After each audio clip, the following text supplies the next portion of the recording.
Ito si Sakura. Nakapatong ang baba niya sa bintana ng bus pauwi nang mapansin niya ang isang asul na apoy na nagliliyab sa malayo. Habang tinitingnan niya ng mas malapitan, nakita niya ang ilang taong sinusunog ng buhay sa apoy. Nakatayo sa gitna ang isang lalaki, at lumingon ito at tumingin ng diretso sa mga mata ni Sakura. Mabilis na sinabihan ni Sakura ang driver na ihinto ang bus, pagkatapos ay tumakbo upang hanapin ang mga pulis. Ngunit nang dumating ang mga pulis, ang lugar ay ganap na walang laman at walang bakas ng anuman. Napagpasyahan ng mga opisyal na ang isang normal na apoy ay hindi maaaring masunog ng walang iniiwang abo at iminungkahi na maaaring may nakikita siyang kung ano-ano, ngunit iginiit ni Sakura na nakita niya ang apoy. Kaya, inisip na lang ito ng mga pulis na isang siga na sinindihan ng mga walang tirahan at umalis. Kinabukasan, pumasok si Sakura sa paaralan at tumungo sa kanyang club practice gaya ng dati. Ngunit, hindi pa rin niya mapigil ang isipin ang nangyari noong nakaraang gabi. Si Sakura ang bida sa kwentong ito. Kilala siya sa paaralan dahil sa kanyang eleganteng kilos, magiliw na personalidad, husay sa Aikido, at sa kanyang mga marka, na palaging nangunguna sa kanyang klase. Habang naglalakad si Sakura papunta sa paaralan, tumakbo ang kanyang matalik na kaibigan, si Ayuba, upang salubungin siya. Napansin ni Ayuba na tila may bumabagabag sa kanya at nagtanong tungkol dito. Ngunit hindi na malaya ni Sakura na kitang-kita ito sa kanyang mukha, kaya binaliwala na lang niya ito. Ngayon, dumating ang isang bagong transfer student, at sa kanyang pagkabigla, ito ang mismong taong nakita ni Sakura noong nakaraang gabi. Ang pangalan niya ay Ugami. Agad na nabighani ang mga babae sa klase sa kanyang kagwapuhan, ngunit si Sakura lamang ang nanatiling nakabantay. Noong oras ng tanghalian, nilapitan si Ugami ng ilang lalaki upang magpakilala. Nagkataong nakaupo si Sakura malapit at nakikinig, kaya naman nagkamali ang kaibigan niyang si Ayuba na iniisip niyang interesado siya sa kanya. Bigla, napansin ni Sakura na nakasuot ng itim na guwantes si Ugami. Dumiretso siya sa mesa nito, ibinaba ang mga kamay, at pinilit siyang lumabas para sa isang pribadong pag-uusap. Agad na ikinagulat ng buong klase ang eksena. Ang tsismis na ang minamahal na diyosa ng paaralan, si Sakura, ay malapit nang umamin sa bagong transfer student ay kumalat na parang apoy, at ang buong paaralan ay nagtakbuhan para manood. Hindi nagpaligoy-ligoy si Sakura at tinanong niya ng direkta si Ugami kung nasaan ito at kung ano ang ginawa nito kagabi, ngunit sinabi lang ni Ugami na nasa part-time na trabaho ito. Mas lalong nagpumilit si Sakura, at nagtanong tungkol sa guwantes sa kamay nito. Diretsyong inakusahan niya ito ng pagsunog ng mga tao ng buhay sa parke noong nakaraang gabi at paggamit ng guwantes para itago ang mga paso nito. Gayunpaman, mahinahong tinanggal ni Ugami ang guwantes. Sa ilalim ay walang iba kundi isang singsing, na tinawag niyang alaala. Ipinaliwanag ni Ugami na noong bata pa siya, may nasaktan siyang tao gamit ang kamay na iyon, kaya may nagbigay sa kanya ng guwantes upang matiyak na hindi na ito mauulit. Dahil sa labis na pagkalito ng lahat sa kanyang mga palagay, mabilis na humingi ng tawad si Sakura kay Ugami para sa abala. Hindi ito ikinagalit ni Ugami. Ipinahayag lamang niya ang kanyang pag-asa na mula ngayon ay maaari na silang magtulungan bilang mga kaklase, pagkatapos ay umalis. Nagmadaling lumapit ang kanyang matalik na kaibigang si Ayuba upang tingnan si Sakura. Nang sabihin ni Sakura na hindi nangyari ang mga bagay ayon sa kanyang inaasahan, inakala ni Ayuba na tinanggihan siya at sumigaw ng malakas. Nang marinig ng mga lalaki sa paaralan na may nang-ahas na tanggihan si Sakura, agad na nais bumuo ng isang grupo upang harapin siya. Habang kumain si Sakura habang nag-aalab, determinadong hindi sumuko. Samantala, inisip ni Ayuba na ang kanyang kaibigan ay nababagabag dahil sa isang pusong sawi. Sa bakuran ng paaralan, naghihiyawan ng husto ang mga babae dahil napakagaling ni Ugami sa basketball. Ayaw sumuko ni Sakura, kaya patuloy niyang sinundan at pinagmasdan ng mabuti si Ugami, na sinasabing hindi niya talaga aalisin ang tingin niya rito. Nakatingin lamang si Ayuba ng may paghanga. Ngunit dahil na-distract si Sakura sa pakikipag-usap kay Ayuba, nawala niya ang tingin kay Ugami. Nagmadali siyang lumabas para hanapin ito. Hindi niya namalaya na alam na pala ni Ugami ang lahat at nagtatago sa sulok ng pader, pinapanood siya.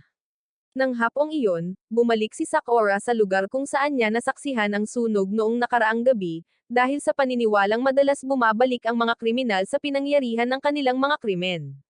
Bigla, isang aso ang tumakbo palapit kay Sakura, nagmamakaawa ng pagkain. Kaya, kumuha siya ng isang bola ng kanin at ibinigay ito sa kanya.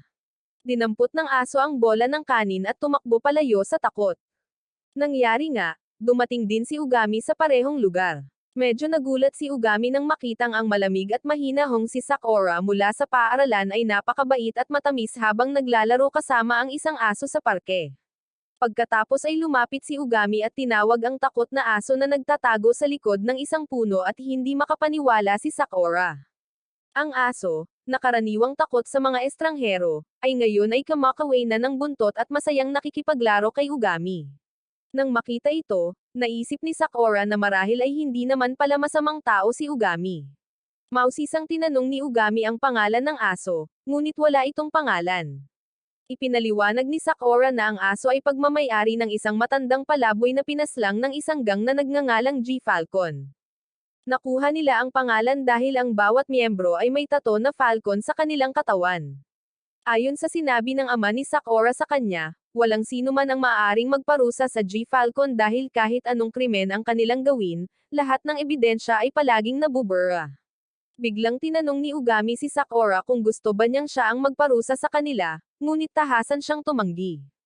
Sinabi ni Ugami kay Sakura na kahit makalimutan ng lahat ng tao sa mundo, dapat niyang laging tandaan. Bukod pa rito, ang pagpaparusa sa kasamaan ay hindi nangangailangan ng batas. Ang nangyayari ay nangyayari rin. Nang marinig iyon, napangiti si Sakura. Nang makita ni Ugami ang ngiti nito, nakahinga siya ng maluwag dahil natakot siyang baka kinamumuhian siya nito. Pagkatapos ay humingi rin ng tawad si Sakura kay Ugami dahil sa paghihinala sa kanya. Kinabukasan, pagkatapos ng klase, tumakbo si Ayuba at niyaya si Ugami na kumanta sa karaoke, sinabing sasama rin si Sakura, ngunit tumanggi silang dalawa, sinabing may gagawin sila. Pagkatapos ay tinanong ni Sakura kung saan nagtatrabaho si Ugami, ngunit sinabi lamang nito na siya ay isang taga-kolekta ng basura. Nakatanggap si Ugami ng tawag sa telepono at nagpaalam na lumabas. Walang ideya si Ayuba kung kailan sila naging ganito kalapit. Ngunit sa likod ng palakaibigan at madaling lapitan na mukha, nasa telepono si Ugami at sinasabing tiyak na aalisin niya si Sakura. Nang hapong iyon, pumunta si Sakura sa parke gaya ng dati para pakainin ang aso. Bigla, may narinig siyang humihingi ng tulong. Isang grupo ng mga lalaki ang nag-aaway at pinapahirapan ang isang lalaki. Sumugod si Sakura para mamagitan, nagbabantang tumawag na siya ng pulis ngunit hindi natakot ang mga tulisan. Sa halip, humagalpak sila ng tawa. Doon napansin ni Sakura ang mga tato ng falcon sa kanilang mga katawan. Isa sa mga tulisan ang lumapit at sinabihan si Sakura na huwag makialam sa kanilang negosyo. Naghahanap lang sila ng impormasyon tungkol sa isang miyembro na nawawala. Agad na may napagtanto si Sakura. Tinanong niya kung ang mga nawawala ay ang mga taong nawala 2 gabi na ang nakakaraan. Akala ng mga tulisan ay may alam si Sakura tungkol dito, kaya pinalibutan nila siya para pilitin siyang magsalita. Nilabanan ni Sakura ng mag-isa ang mga tulisan, ngunit sa kasamaang palad ay tinamaan siya ng stun gun at hindi makagalaw. Pagkatapos ay malupit siyang pinahirapan ng mga tulisan habang hindi siya nakalaban. Itinali nila siya at pinunit ang kanyang mga damit. Ang asong gala, na palaging takot sa mga tao, ay tumakbo palabas at kinagat ang isa sa mga tulisan upang subukang iligtas si Sakura, ngunit ito ay sinuntok at pinalipad. Nang makita iyon, desperadong sinipa ni Sakura ang mga tulisan at inihagis ang sarili sa ibabaw ng aso upang protektahan ito. Nakatingin sa aso, halos hindi na kumapit sa buhay. Sumumpa si Sakura na pagbabayaran niya sila. Ngunit sa ngayon, wala na siyang magagawa. Bubunot na sana ng kutsilyo ang pinuno para tapusin si Sakura nang dumating si Ugami sa tamang oras. Sinuri ni Ugami ang kondisyon ng aso at nakitang hindi na ito mailigtas. Sumigaw si Sakura at nagmakaawa kay Ugami na isugod ang aso sa ospital. Ngunit sa halip na gawin iyon, pinaslang ni Ugami ang aso gamit ang sarili niyang mga kamay mismo sa harap ni Sakura. Pagkatapos ay tinanggal ni Ugami ang kanyang guwantes, tumalikod, at hinawakan ang mukha ng pinuno. Isang asul na apoy ang sumiklab at sinunog siya agad, walang iniwang bakas.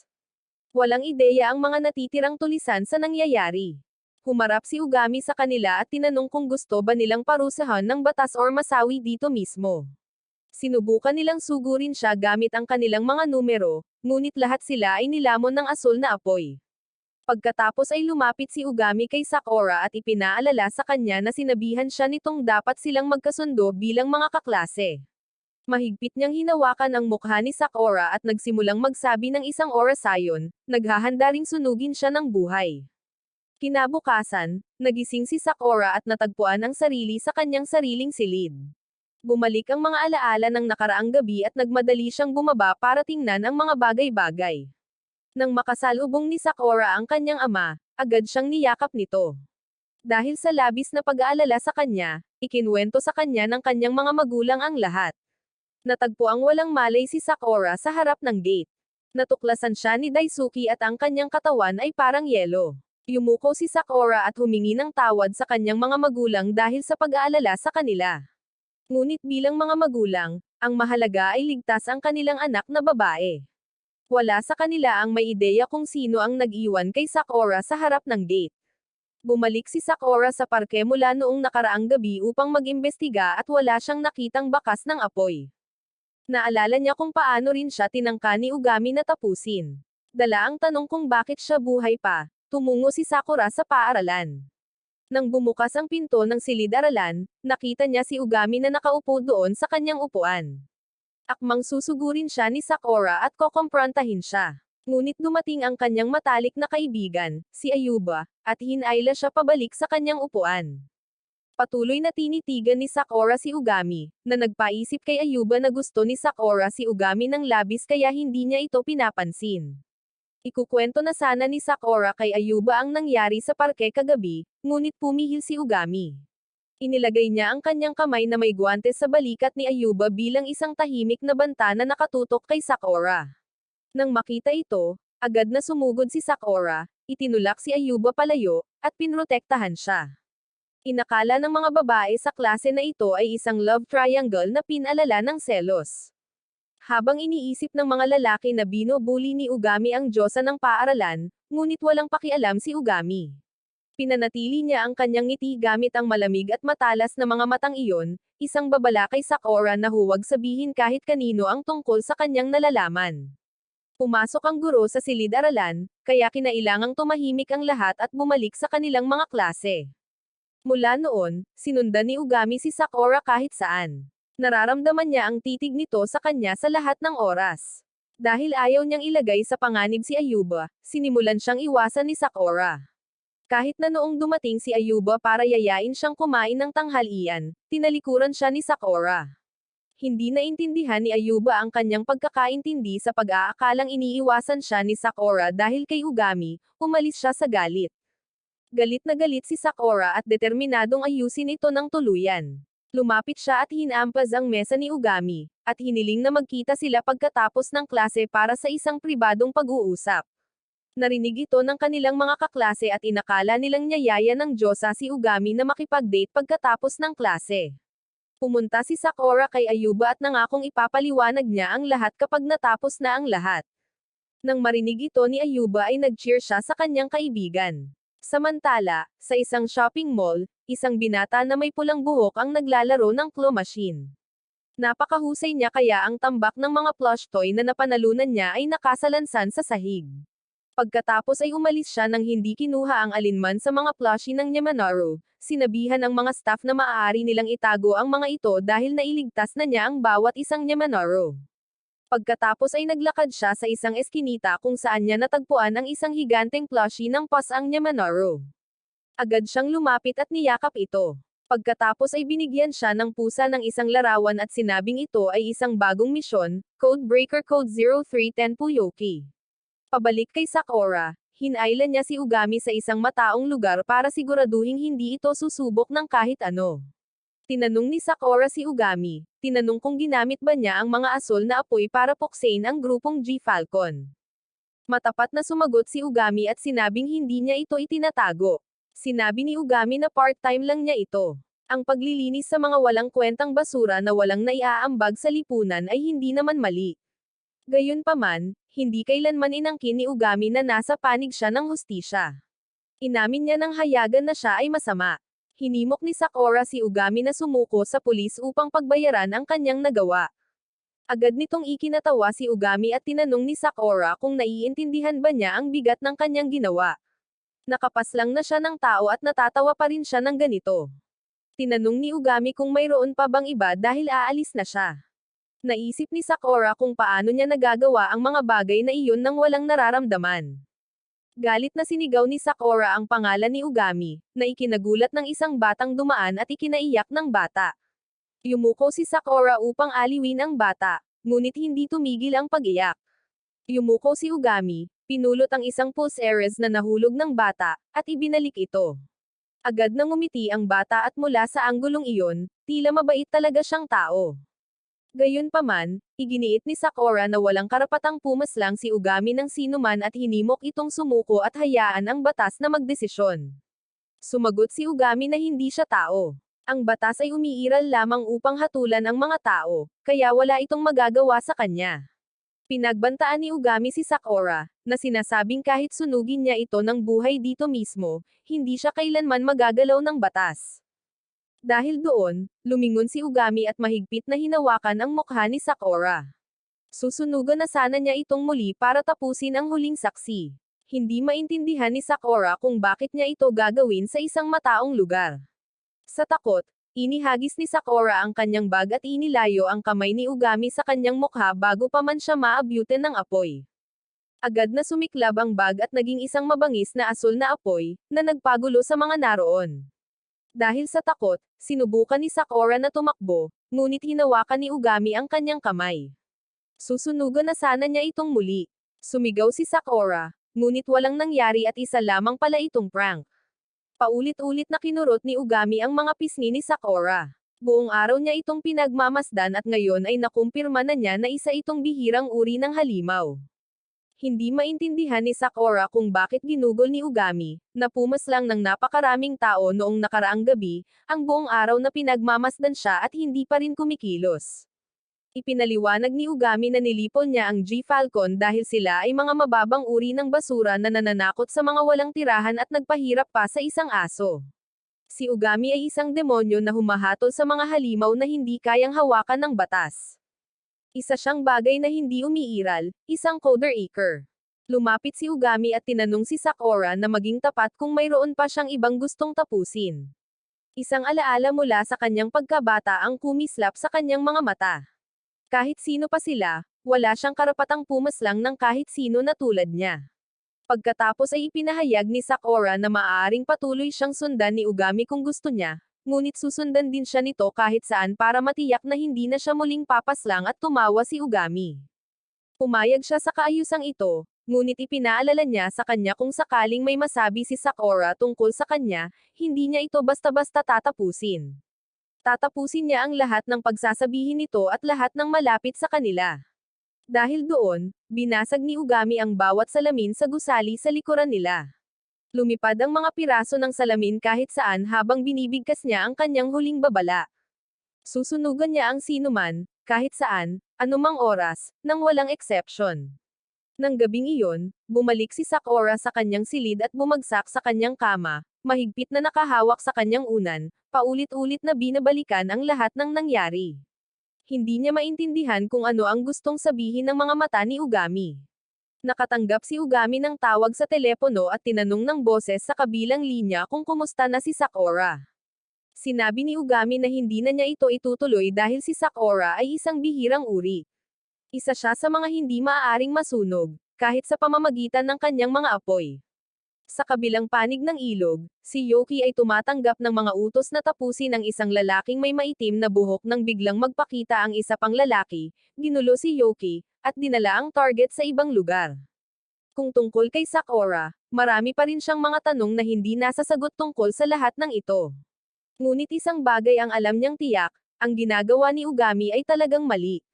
Kakalabas pa lang ni Sakura sa kanyang gate nang makita niyang naghihintay na si Ugami. Totoo nga, Balak niya itong sundan at ipinaalala ni Sakura kay Ugami na binabantayan din niya ito. Dumating si Sakura sa paaralan at ang mga bagay ay pareho pa rin gaya ng dati. Ngayon, nakatanggap na naman siya ng isang gabundok na sulat ng pag-ibig mula sa mga lalaki sa paaralan. Tila narinig din ni Ayuba na sumama si Sakura sa paaralan kay Ugami ngayon. Humingi ng tawad si Sakura kay Ayuba, ipinaliwanag na mula ngayon, kailangan na niyang maglakad papunta at pauwi sa paaralan kasama si Ugami at hindi na siya makakasama pa. Naunawaan ni Ayuba ang kanyang matalik na kaibigan. Bihira para kay Sakura na magpakita ng ganitong interes sa isang lalaki, kaya masaya siyang bigyan siya ng espasyo. Bigla, isang lalaking estudyante na may dalang espada ang sumugod at sumigaw ng pangalan ni Ugami, hinihiling na layuan niya si Sakura. Sinugod ng lalaki si Ugami at nakita ni Sakura ang guwantes sa kamay ni Ugami at agad na sumugod, tinanggal ang espada sa pagkakahawak ng lalaki, pagkatapos ay tumayo sa harap ni Ugami, prangkang idineklara na sino mang gustong hawakan siya ay kailangang dumaan muna sa kanya. Agad na hinangaan ng bawat babae sa paaralan ang eksena. Bagamat tila nasawi agad ang mga lalaki, napansin ni Sakura na bukas na ang pagkakataon ni Ugami para sa tungkulin sa silid-aralan. At dahil hindi pa siya pamilyar sa paaralan, inalok niya itong ilibot sa paligid. Habang naglalakad sina Sakura at Ugami sa paaralan, isang babaeng nagngangalang Fujiwara ang tumakbo at ibinaon ang mukha sa aset ni Sakura. Sanay na si Sakura dito ngayon, ngunit medyo nakakahiya sa harap ni Ugami. Pagkatapos ay tinanggal ni Fujiwara ang kanyang salamin upang maayos na ipakilala ang sarili.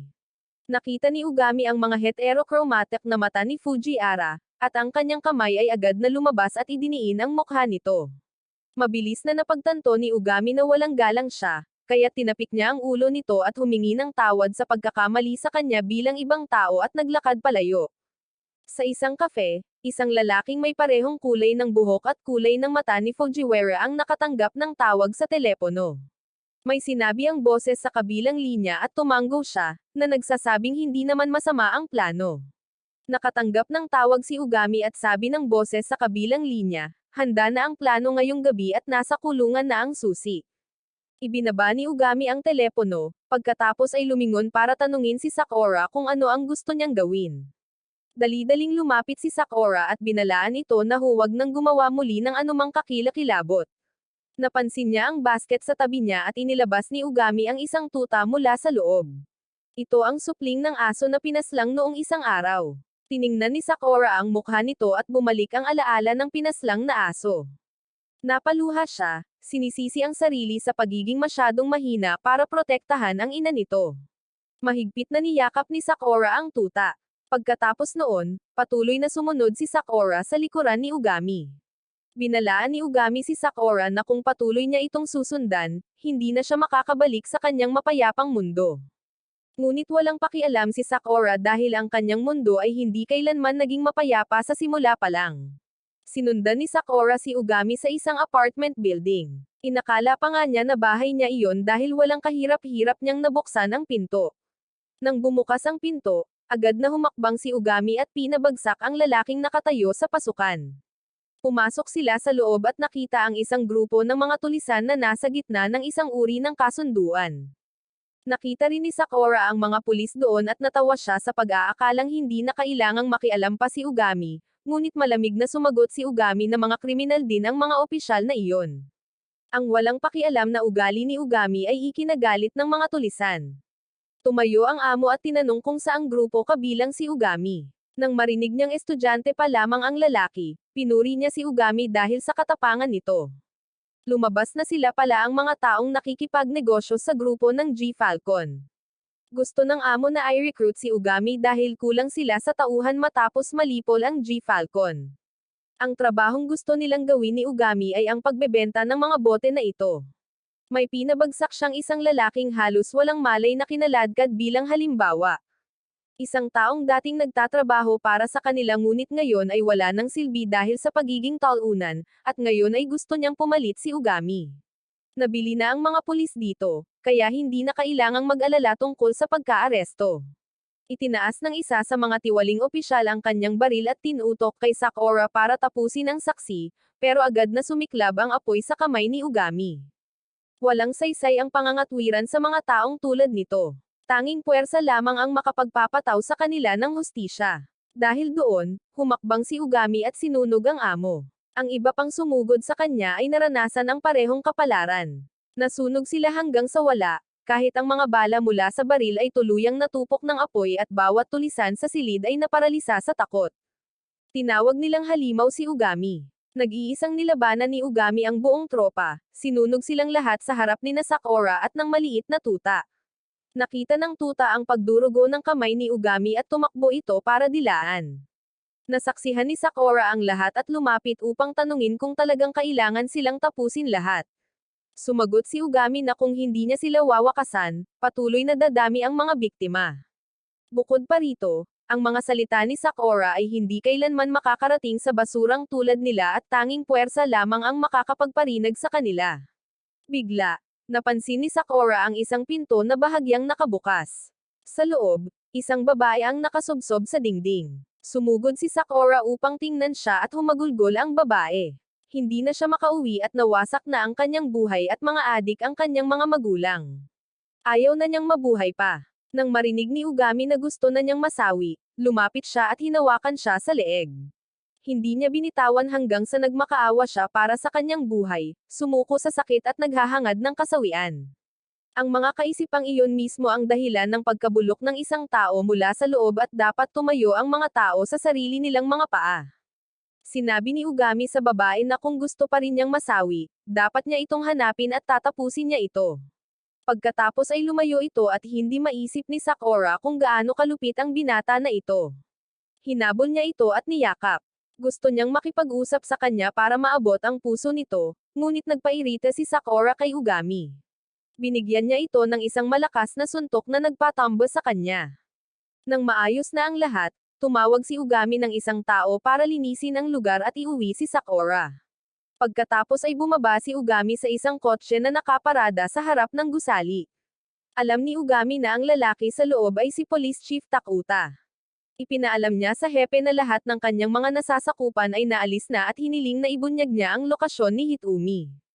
Nang mapagtanto ni Chief Takuta na si Ugami ay isang code breaker din, siya ay natakot ng husto at mabilis na umalis. Habang nagmamaneho, tinawagan niya si Hitomi para humingi ng tulong, ngunit tinalikuran siya ni Hitomi at tumanggi. Nang mga sandaling iyon, naabutan na siya ni Ugami. Tumalon siya sa hood ng sasakyan ni Takuta at akmang tatapusin na sana ito nang magpakita ang lalaking nagngangalang Tuki. Ang may blonde na buhok at heterochromatic na mga mata.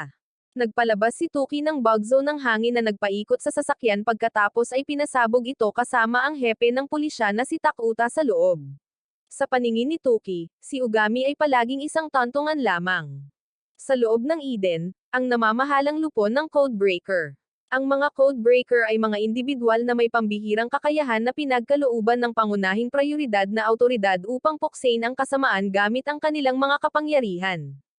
Si Ugami ay isa sa 6 na Codebreaker na itinalagang Code 6.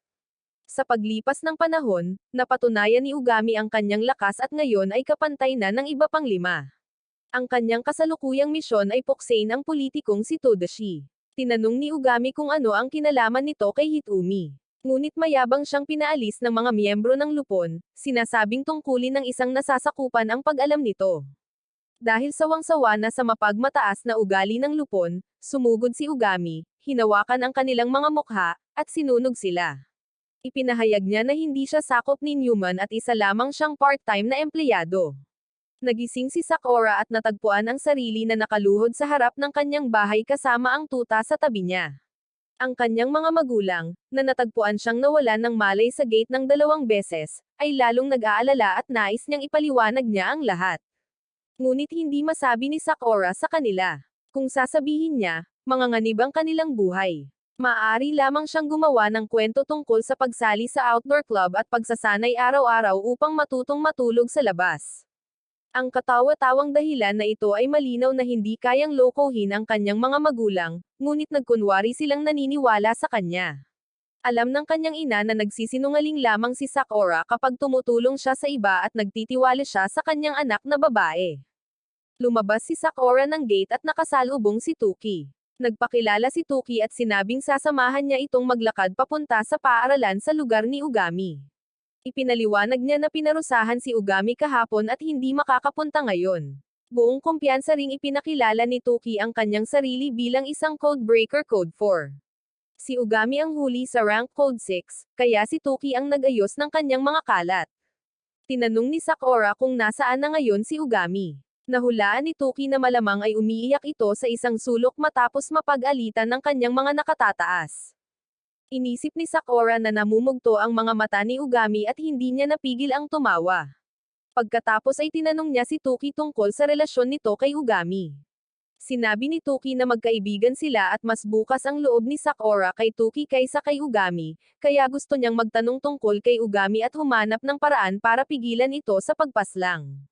Nang mapansin ni Tuki kung gaano ka-invested si Sakura, dinala niya ito sa isang tahimik na lugar para mag-usap ng pribado. Habang palapit ng palapit si Tuki kay Sakura, sumugod si Ugami mula sa likuran at mabilis na sumipa. Nilinaw ni Ugami na wala siyang interes na makipagkaibigan kay Tuki. Hindi pa nakakapagsalita ang dalawa nang mag-alitan sila, at sumugod sa isang matinding away. Lumapit si Tuki para kutsain si Ugami, at patuloy na nag-asaran ang dalawa hanggang sa handa na silang ayusin ang mga bagay-bagay. Ang isa ay naglabas ng apoy, ang isa naman ay nagsalpukan sa isang matinding palitan ng hangin. Pareho na sana silang maglalabas ng huling atake nang humarap si Sakura, hinawakan ang kanilang dalawang kamay, at pinilit silang huminto at hinangaan ni Tuki si Sakura. Samantala, napansin ni Sakura na ang mga mata ni Tuki ay kapareho ng kay Fujiwara. Pagkatapos ay nagpaalam si Tuki sa kanilang dalawa at umalis. Habang papunta sa paaralan, patuloy na nagtatanong si Sakura tungkol kay Tuki at sa kanilang ginagawa. May plano na naman bang pumaslang si Ugami? Pagdating nila sa gate ng paaralan, nadatnan nila ang kanilang upperclassman na si Habe na naghanda ng isang buong tea party sa harap mismo ng pasukan at inanyayahan pa nila si Sakura na umupo at sumama sa kanya. Habang nasa klase, sumulyap si Sakura sa bintana at nakita si Tuki na naglalakad sa bakuran ng paaralan. Agad siyang nagkunwari na masama ang pakiramdam at humingi ng pahintulot sa guro na lumabas. Tumakbo si Sakura kay Tuki at tinanong kung bakit siya nandito. Sumunod si Ugami at naabutan silang lahat ng isang guro at agad na nagpakita ng kanyang magalang na pag-arte si Tuki, na sinasabing nandito siya para sa isang school tour. Napansin ni Sakura ang badge sa uniforme ni Tuki. Ito ay mula sa Heisei Academy Senior High, isang paaralan na tumatanggap lamang ng mga nangungunang talento sa buong Japan, kung saan ang mga estudyante ay hindi lamang mahusay sa akademya, kundi nagmula rin sa mga prestihiyosong pamilya. Kaya natural lang, ang kailangan lang gawin ni Tuki ay sabihin ang salita, at agad siyang na-enroll at nauwi pa sa parehong klase ni Sakura at Ugami. Sa oras ng tanghalian, personal na naghanda si Sakura ng lutong bahay na tanghalian at inimbitahan si Ugami na kumain kasama niya para makapag-usap sila ng pribado, ngunit tinanggihan siya ni Ugami. Kaya, hinawakan ni Sakura si Tuki at hinayla siya para sa tanghalian.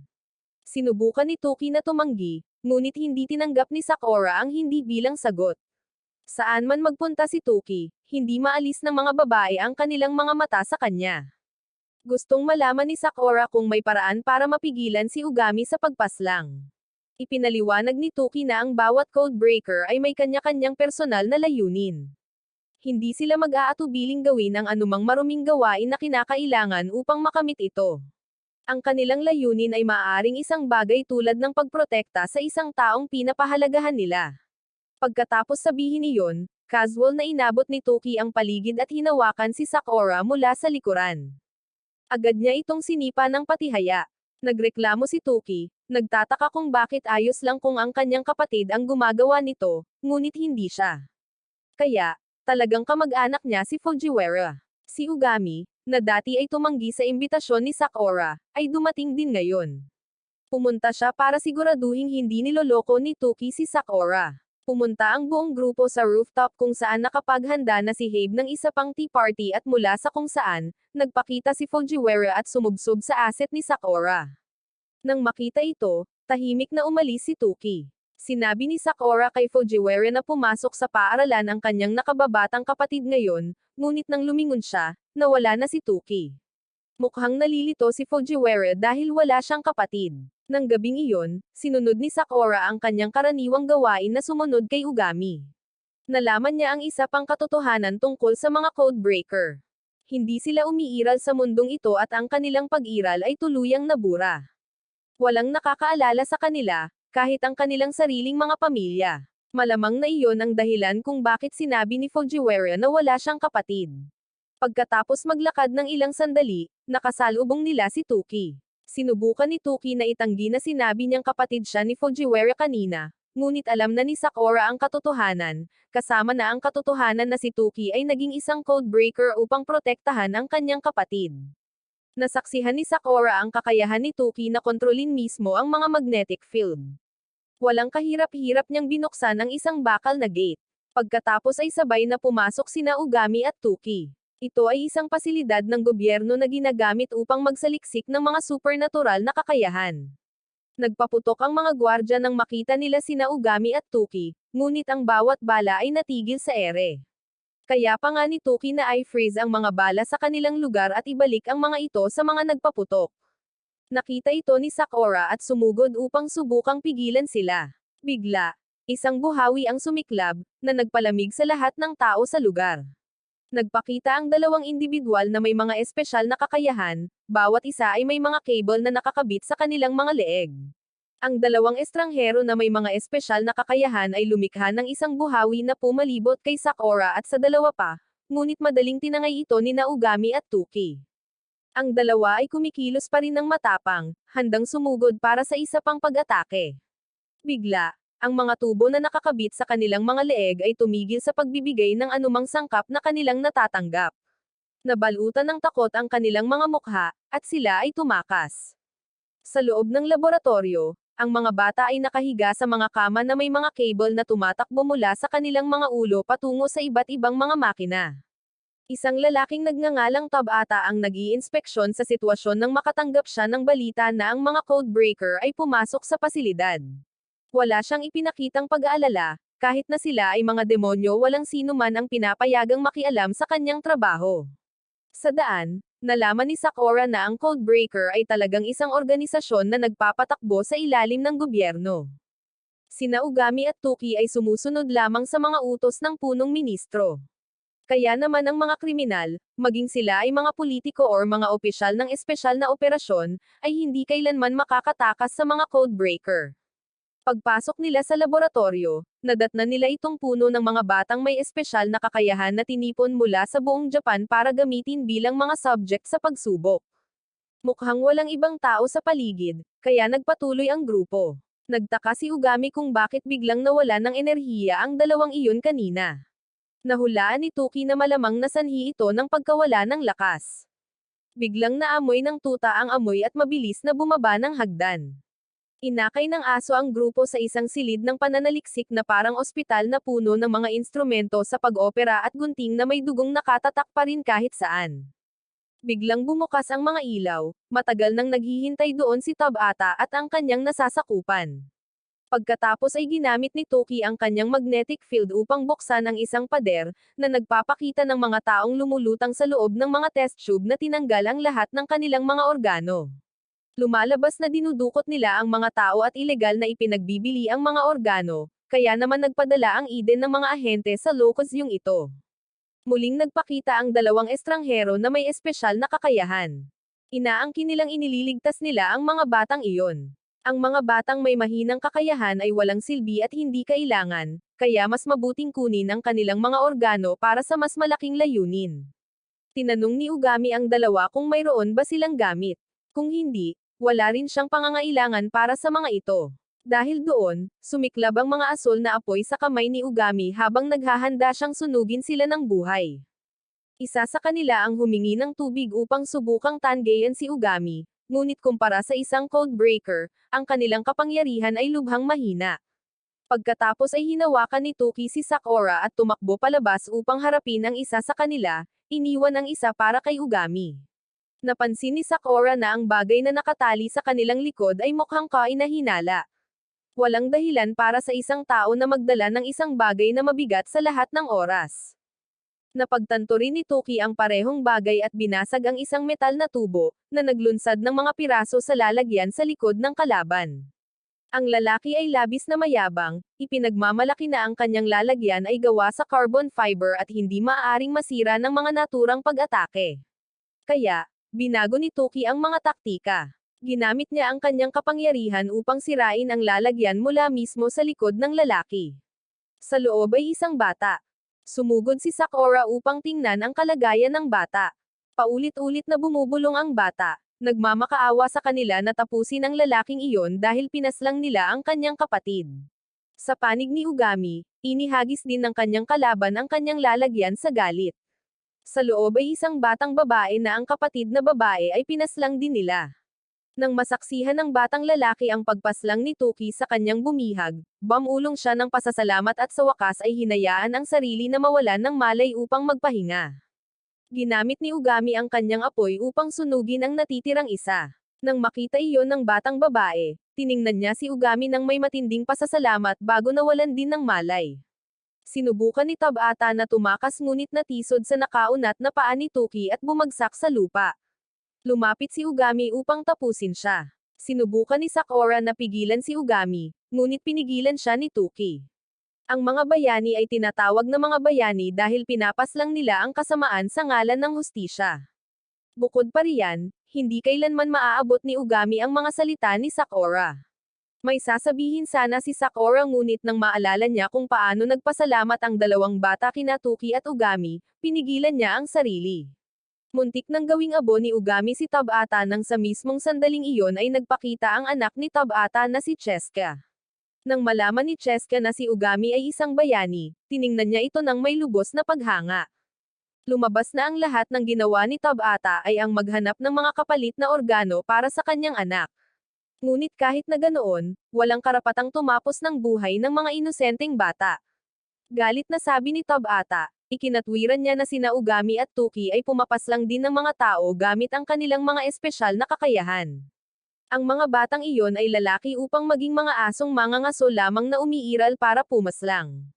Mas makabubuting gamitin ang kanilang mga organo upang magligtas ng mga buhay. Gayunpaman, isa pa rin siyang pumapaslang ng tao. Hindi na nakatiis si Sakura at sumugod, sinuntok si Tabata ng diretso sa mukha. Naisip niya ang mga batang iyon mula noon at patuloy na sumuntok. Pagkatapos ay niyakap ni Sakura si Tabata at sinabi sa kanya kung gaano nagdusa ang mga batang iyon. Ngunit sa halip na maantig, sinamantala ni Tabata ang pagkakataon upang itulak si Sakura, kumuha ng kutsilyo mula sa lupa, at sumugod kay Ugami. Tuluyan ang nawala sa sarili si Tabata sa puntong ito at hindi na niya maintindihan ang ginagawa niya. Natamba ni Ugami ang kutsilyo mula sa kamay ni Tabata at sinunog ito ng buhay sa harap mismo ng kanyang anak na babae. Sa kanyang mga huling sandali bago maging abo, inikat pa rin ni Tabata ang kanyang ulo upang magpaalam kay Cheska. Inihagis ni Cheska ang kanyang storybook kay Ugami, paulit-ulit siyang pinapagalitan. Ngunit hindi lumaban si Ugami at tiningnan lamang niya ang mata ng babae at sinabi rito na kung kinamumuhian siya nito, dapat itong manatiling buhay at tapusin siya balang araw. Pagkatapos ay bumagsak si Cheska dahil sa pagod. Hindi sumang-ayon si Sakura sa mga pamamaraan ni Ugami, ngunit sa pagkakataong ito ay kinailangan niyang aminin na ito ang tamang gawin. Walang ipinakitang reaksyon si Ugami sa papuri at sinabi niya na kahit gaano pa man kasala ang isang tao, sa sandaling mapaslang niya ang mga ito, hindi na siya bayani, kundi isang demonyo. Nang gabing iyon, naghihintay si Tuki para sa isang lalaki. Tinanong niya ang lalaki tungkol sa datos ng pananaliksik tungkol sa mga kakayahan ng mga bata na palihim niyang ninakaw. Nang makita ng lalaki si Tuki, nawalan ng kulay ang kanyang mukha. Nagmadali siyang tawagan ang nasa kabilang linya ng kanyang telepono para humingi ng tulong.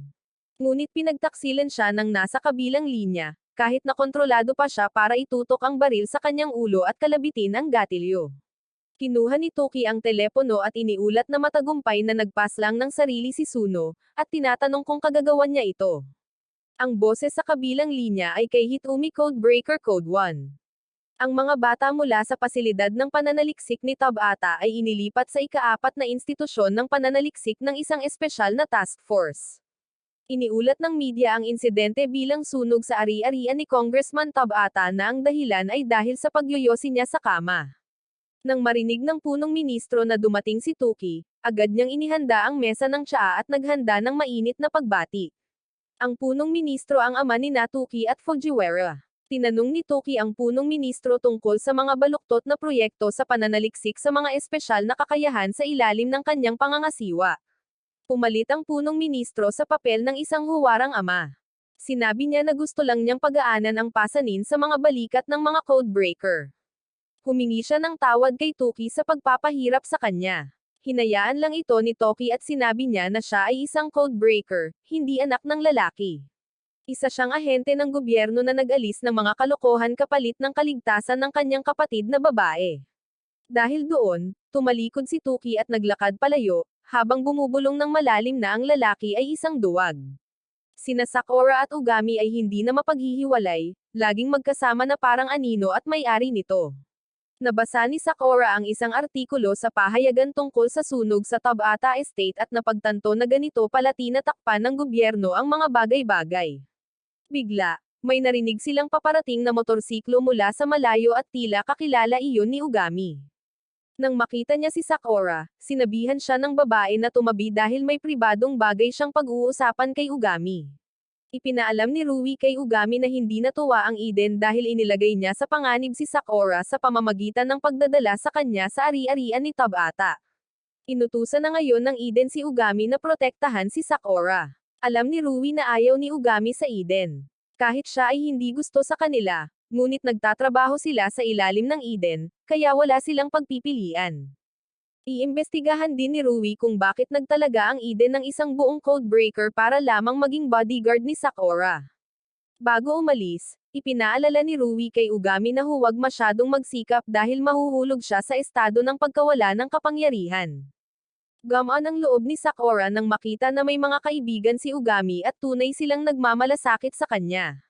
Iminungkahi ni Sakura kay Ugami na subukang makipagkaibigan sa kanyang mga kaklase, ngunit binaliwala niya ang ideya, sinabing ang pagbuo ng mga relasyon sa mga taong walang kaugnayan sa kanyang layunin ay isang pag-aaksaya ng oras at may panganib na mabunyag ang kanyang sikreto. Nilinaw din ni Ugami na ang iba pang mga codebreaker ay hindi niya mga kaibigan. Pareho lang sila ng trabaho at sa makatuwid ay may mga parehong interes. Pagpasok ni Sakura sa silid-aralan, napansin niya ang kakaibang kilos ng lahat. May itinatago sila at palihim na naggugupit ng papel para sa isang uri ng proyekto. Habang namamahagi ng mga papel, binigyan ni Ayuba si Sakura ng isang sulat na may nakasulat dito. Napansin din ni Ugami ang kakaibang kilos ng klase. Pagkatapos ng pagsusulit, hinayla ni Ayuba si Sakura papunta sa banyo ng mga babae para makipag-usap, kaya hindi makasunod si Ugami para bantayan sila. Kung magbabahagi man lang si Sakura tungkol sa kanyang sikreto, hindi siya magdadalawang isip na gawing abo ang lahat ng mga ito. Sa gitna ng pasilyo, inayos ni Habe ang kanyang mesa ng tsaa sa mismong pasilyo at nakaupo roon at nagbabasa ng isang walang kwentang nobela, dahilan para pag-alitan siya ng isang guro. Habang dumadaan si Ugami, bumulong si Habe na diretso nang naglakad si Ugami papunta sa lugar ng pagpaslang. Tumungo si Ugami sa silid-aralan, ngunit hinaharangan ni Sakura ang pinto, ayaw siyang papasukin, kaya naisip ni Ugami na may itinatago siyang kainahinala. Inis na inis, tinulak ni Ugami ang pinto at binuksan. Nakatayo siya ng nakatihaya at sa loob, lahat ay nag-organisa ng isang sorpresang welcome party para lang sa kanya, ang bagong transfer student. Lumabas na palihim na pinaghahandaan ito ng klase buong araw. Isa sa mga lalaki ang nagbigay kay Ugami ng isang tumpok ng mga papel. Mga personal na pagpapakilala ang mga ito na isinulat ng bawat isa sa kanyang mga kaklase. Tinanong ni Ugami kung bakit sila dumaan sa lahat ng paghihirap na ito at sinabi lang ng kanyang mga kaklase na gusto nilang mapalapit sa kanya. Pagkatapos ng klase, umakyat sina Ugami at Sakura sa rooftop ng paaralan. Sinabi sa kanya ni Sakura na nalaman niya lang ang tungkol sa party noong umagang iyon. Hiniling sa kanya ng klase na ilayo si Ugami sa silid-aralan habang inihahanda nila ang lahat. Natapos ni Ugami basahin ang tumpok ng mga pagpapakilala at malapit na itong sunugin, ngunit inagaw ito ni Sakura at inapula ang apoy. Total, ang mga ito ay taos-pusong mga kilos mula sa kanyang mga kaklase. Kabisado na ni Ugami ang lahat ng kanilang isinulat dahil may pakiramdam siyang hindi nila siya iiwan kung makalimutan niya. Tumingin si Ugami sa bakuran ng paaralan at matagal na niyang nakagawian na burahin ang lahat, ayaw niyang maapektuhan ng kanyang trabaho ang mga taong nakapaligid sa kanya. Samantala, may mali kay Tuki. Nasa matinding sakit siya, sapat na ang tindi kaya kinailangan niyang maghanap ng mapagtataguan, at pagkatapos ay bumagsak siya. Nakatanggap ang punong ministro ng mga ulat tungkol sa mga ahente na sunod-sunod na nawawala. Pinaniniwalaang ang dahilan ay may kaugnayan sa dating codebreaker, si Hitomi na Code 1. Pagbalik sa silid-aralan, nagtataka ang kanilang mga kaklase kung ano ang maaaring pinag-uusapan ni Sakura at Ugami sa rooftop. Nag-uugong sa tuwa ang mga babae, nag-iisip kung hanggang saan ang mararating ng dalawa habang ang mga lalaki ay umiiyak, nanunumpa na kung sakaling paiyakan ni Ugami ang kanilang diyosa na si Sakura, hindi nila siya patatawarin. Tumingin si Ugami sa bintana at nakita ang maraming hindi pamilyar na mga lalaking nakaitim na papalapit sa paaralan. Agad na nagmamadaling bumaba si Ugami at ginamit ang kanyang mga apoy upang pigilan sila. Sinubukan siyang pigilan ni Sakura, ngunit sinabi sa kanya ni Ugami na sawi na sila. May kumokontrol sa kanilang mga bangkay at iisa lang ang makakagawa nito. Bigla, isang matinding sakit ang tumama kay Ugami at napaluhod siya. Tumakbo si Sakura para alalayan siya, ngunit itinulak niya ito palayo dahil isa sa kanila ang sumusugod ng diretsyo sa kanya. Pagkatapos ay sumugod si Ugami sa laban, nilabanan sila habang tinitiis ang nakakapanghinang paghihirap. Nang papasok na sana sila, nagpakita si Teacher Kinda at pinaputukan ang ilan sa kanila. Alam din ni Miss Kinda ang tungkol sa kapangyarihan ni Hitomi. Dumagsa ang mga bangkay sa paaralan at ang mga estudyante ay nasa loob pa rin. Kailangan nilang ilikas agad ang lahat at umalis si Ugami ng ligtas sa pangangalaga ni Miss Kinda at tumakbo palayo para magtayo ng pader ng putok, hinarangan ang grupo. Ngunit hindi sila nagpakita ng takot at diretsyong sumugod. Sinunog sila ni Ugami isa-isa, pinoprotektahan ang mga estudyanteng nasa kani-kanilang mga silid-aralan pa rin. Ngunit tila naabot na niya ang kanyang limitasyon. Natigilan ang kanyang mga hakbang at nagsimulang lumabo ang kanyang paningin. Papalapit na sa kanya ang mga tao at pagkatapos ay sumiklab ang mga pulang guhit ng liwanag sa kalangitan. Si Yoki ang paparating bilang reinforcement. Gumamit si Yoki ng mga sound wave upang pasabugan ang ilan sa kanila sa mga dingding. Sa mismong Kyo, handa na ang lugar ng pagpaslang ni Habe. Nagpatawag si Habe ng mga hibla ng liwanag na mahigpit na nagbigkis sa mga bangkay, pagkatapos ay hinayla sila, pinagpira-piraso. Natigilan si Sakura nang matuklasan na kahit si Habe ay isang codebreaker. Ilan sa kanila ang nasa paaralan. Naabot na rin ni Ugami ang kanyang limitasyon ngayon. Lumuhad siya at sumugod si Sakura upang saluhin siya. Hinawakan niya si Ugami habang nawalan ito ng malay sa kanyang mga bisig at bumalik sa kanyang isipan ang dalawang bata sa laboratorio. Tinawag ni Sakura ang pangalan ni Ugami, ngunit wala siyang sinagot. Lumapit si Habe at sinabi sa kanya na wala itong silbi dahil wala na siya. Ito ang hindi maiiwasang kapalaran ng lahat ng codebreaker. Ibinalik nila si Ugami sa isang silid upang magpahinga. Kinumpirma ni Habe na hindi nanganganib ang buhay ni Ugami. Ipinaliwanag ni Miss Kinda na kung ang isang codebreaker ay labis na gumagamit ng kanilang espesyal na kakayahan, ito ay maglalaho at magiging sanhi ng mga abnormal na pagbabago sa kanilang katawan. Ito ay kilala bilang estado ng power loss. Masyado ng labis na ginagamit ni Ugami ang kanyang mga kapangyarihan nitong mga nakaraang araw, kaya hindi ito maiiwasan. Gayunpaman, isang araw lamang ng pahinga ang kailangan niya upang ganap na gumaling. Labis na natuwa si Sakura nang marinig ito dahil ang sinabi ni Habe tungkol sa kapalaran ay tunay na nagpatakot sa kanya.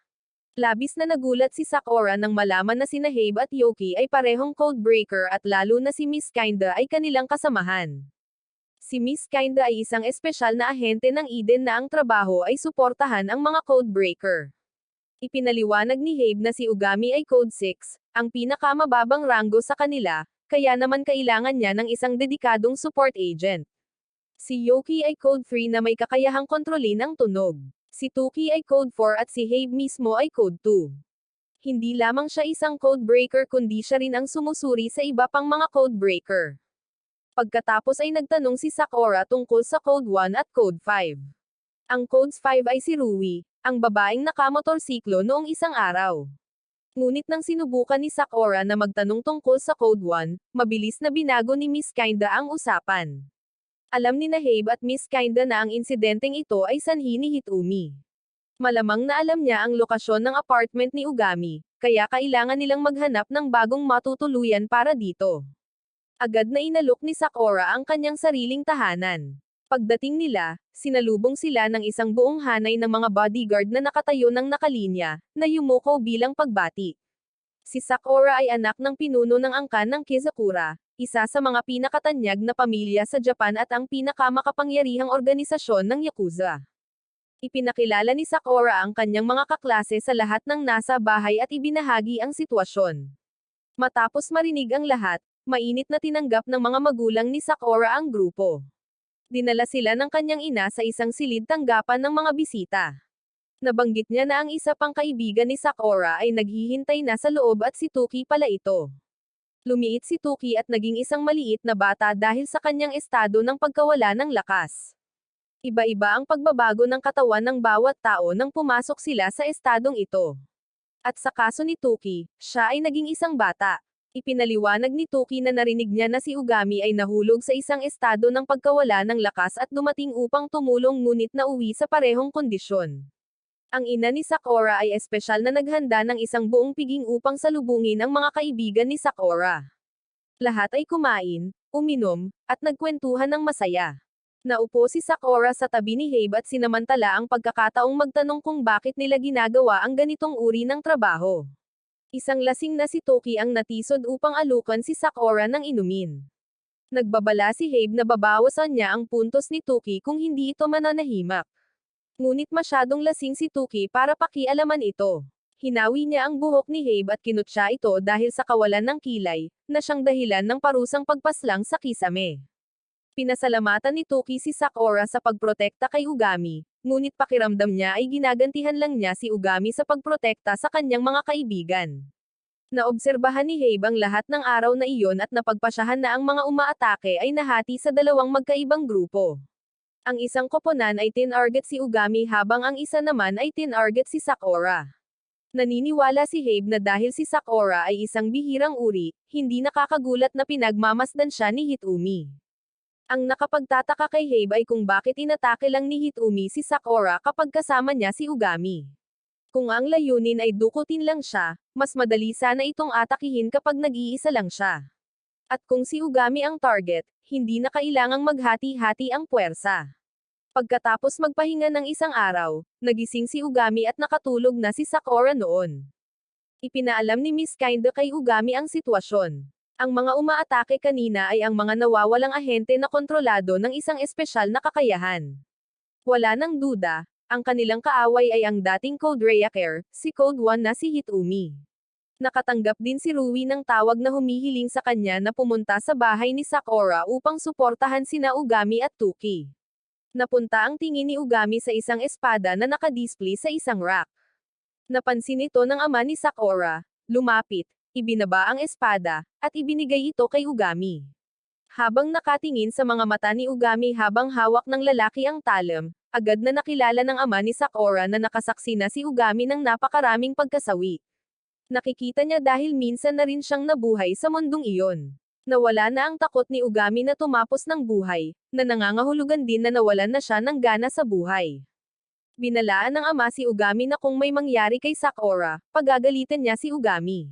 Bigla, nakarinig sila ng malakas na kalabog.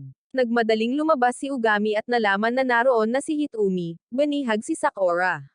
Dumating din si Yoki upang protektahan si Sakura, ngunit ang kanyang kapangyarihan ay walang kapantay kay Hitomi at agad na lumipad si Yoki. Pinaputukan ni Miss Kinda si Hitomi, ngunit ito ay ganap na feudal. Tinamaan niya ito ng electric shock na nagparalisa sa buong katawan nito. Galit na galit, kinuha ni Ugami ang espada at sumugod kay Hitomi. Ngunit sa kanyang pagkawala ng kapangyarihan, wala siyang pagkakataon. Nahirapan si Ugami na labanan ang mga kidlat na ibinato sa kanya ni Hitomi. Mabuti na lang at napilitan si Hitomi na pansamantalang palayain si Sakura dahil sa pagdating ni Habe. Dumating na rin si Rui at ang buong pangkat ng mga Codebreaker ay natipon na ngayon upang harapin si Hitomi. Itinanong ni Ugami kung bakit naging demonyo si Hitomi. Sinabi ni Hitumi na ginawa niya ito upang maghiganti sa Eden. Napagtanto ni Ugami na nagbago na si Hitumi at kung siya ay naging isang halimaw, puputulan siya ni Ugami. Dahil dito, mabilis na sumugod si Ugami kay Hitumi gamit ang kanyang espada, ngunit sa bawat pagkakataon ay natataboy siya. Inatake ni Toki si Hitumi gamit ang kanyang magnetic field, ngunit ito ay ganap na walang silbi. Sa puntong ito, nabawi na ni Ugami ang kanyang mga kapangyarihan. Nagsanib puwersa sina Ugami at Toki at sinugod si Hitumi, ngunit ang lahat ay feudal laban sa mga electric shock ni Hitumi. Humakbang si Habe, na balak tapusin ang mga bagay dito. Sa anumang pagkakataon ay hindi nila ibibigay ang bihirang uri kay Hitumi. Pagkatapos ay ipinakita ni Hitumi ang kanyang tunay na kapangyarihan. Nagpatawag siya ng isang napakalaking globo ng kidlat na nag-iwan sa lahat ng nanginginig sa harap ng kanyang napakalaking kapangyarihan.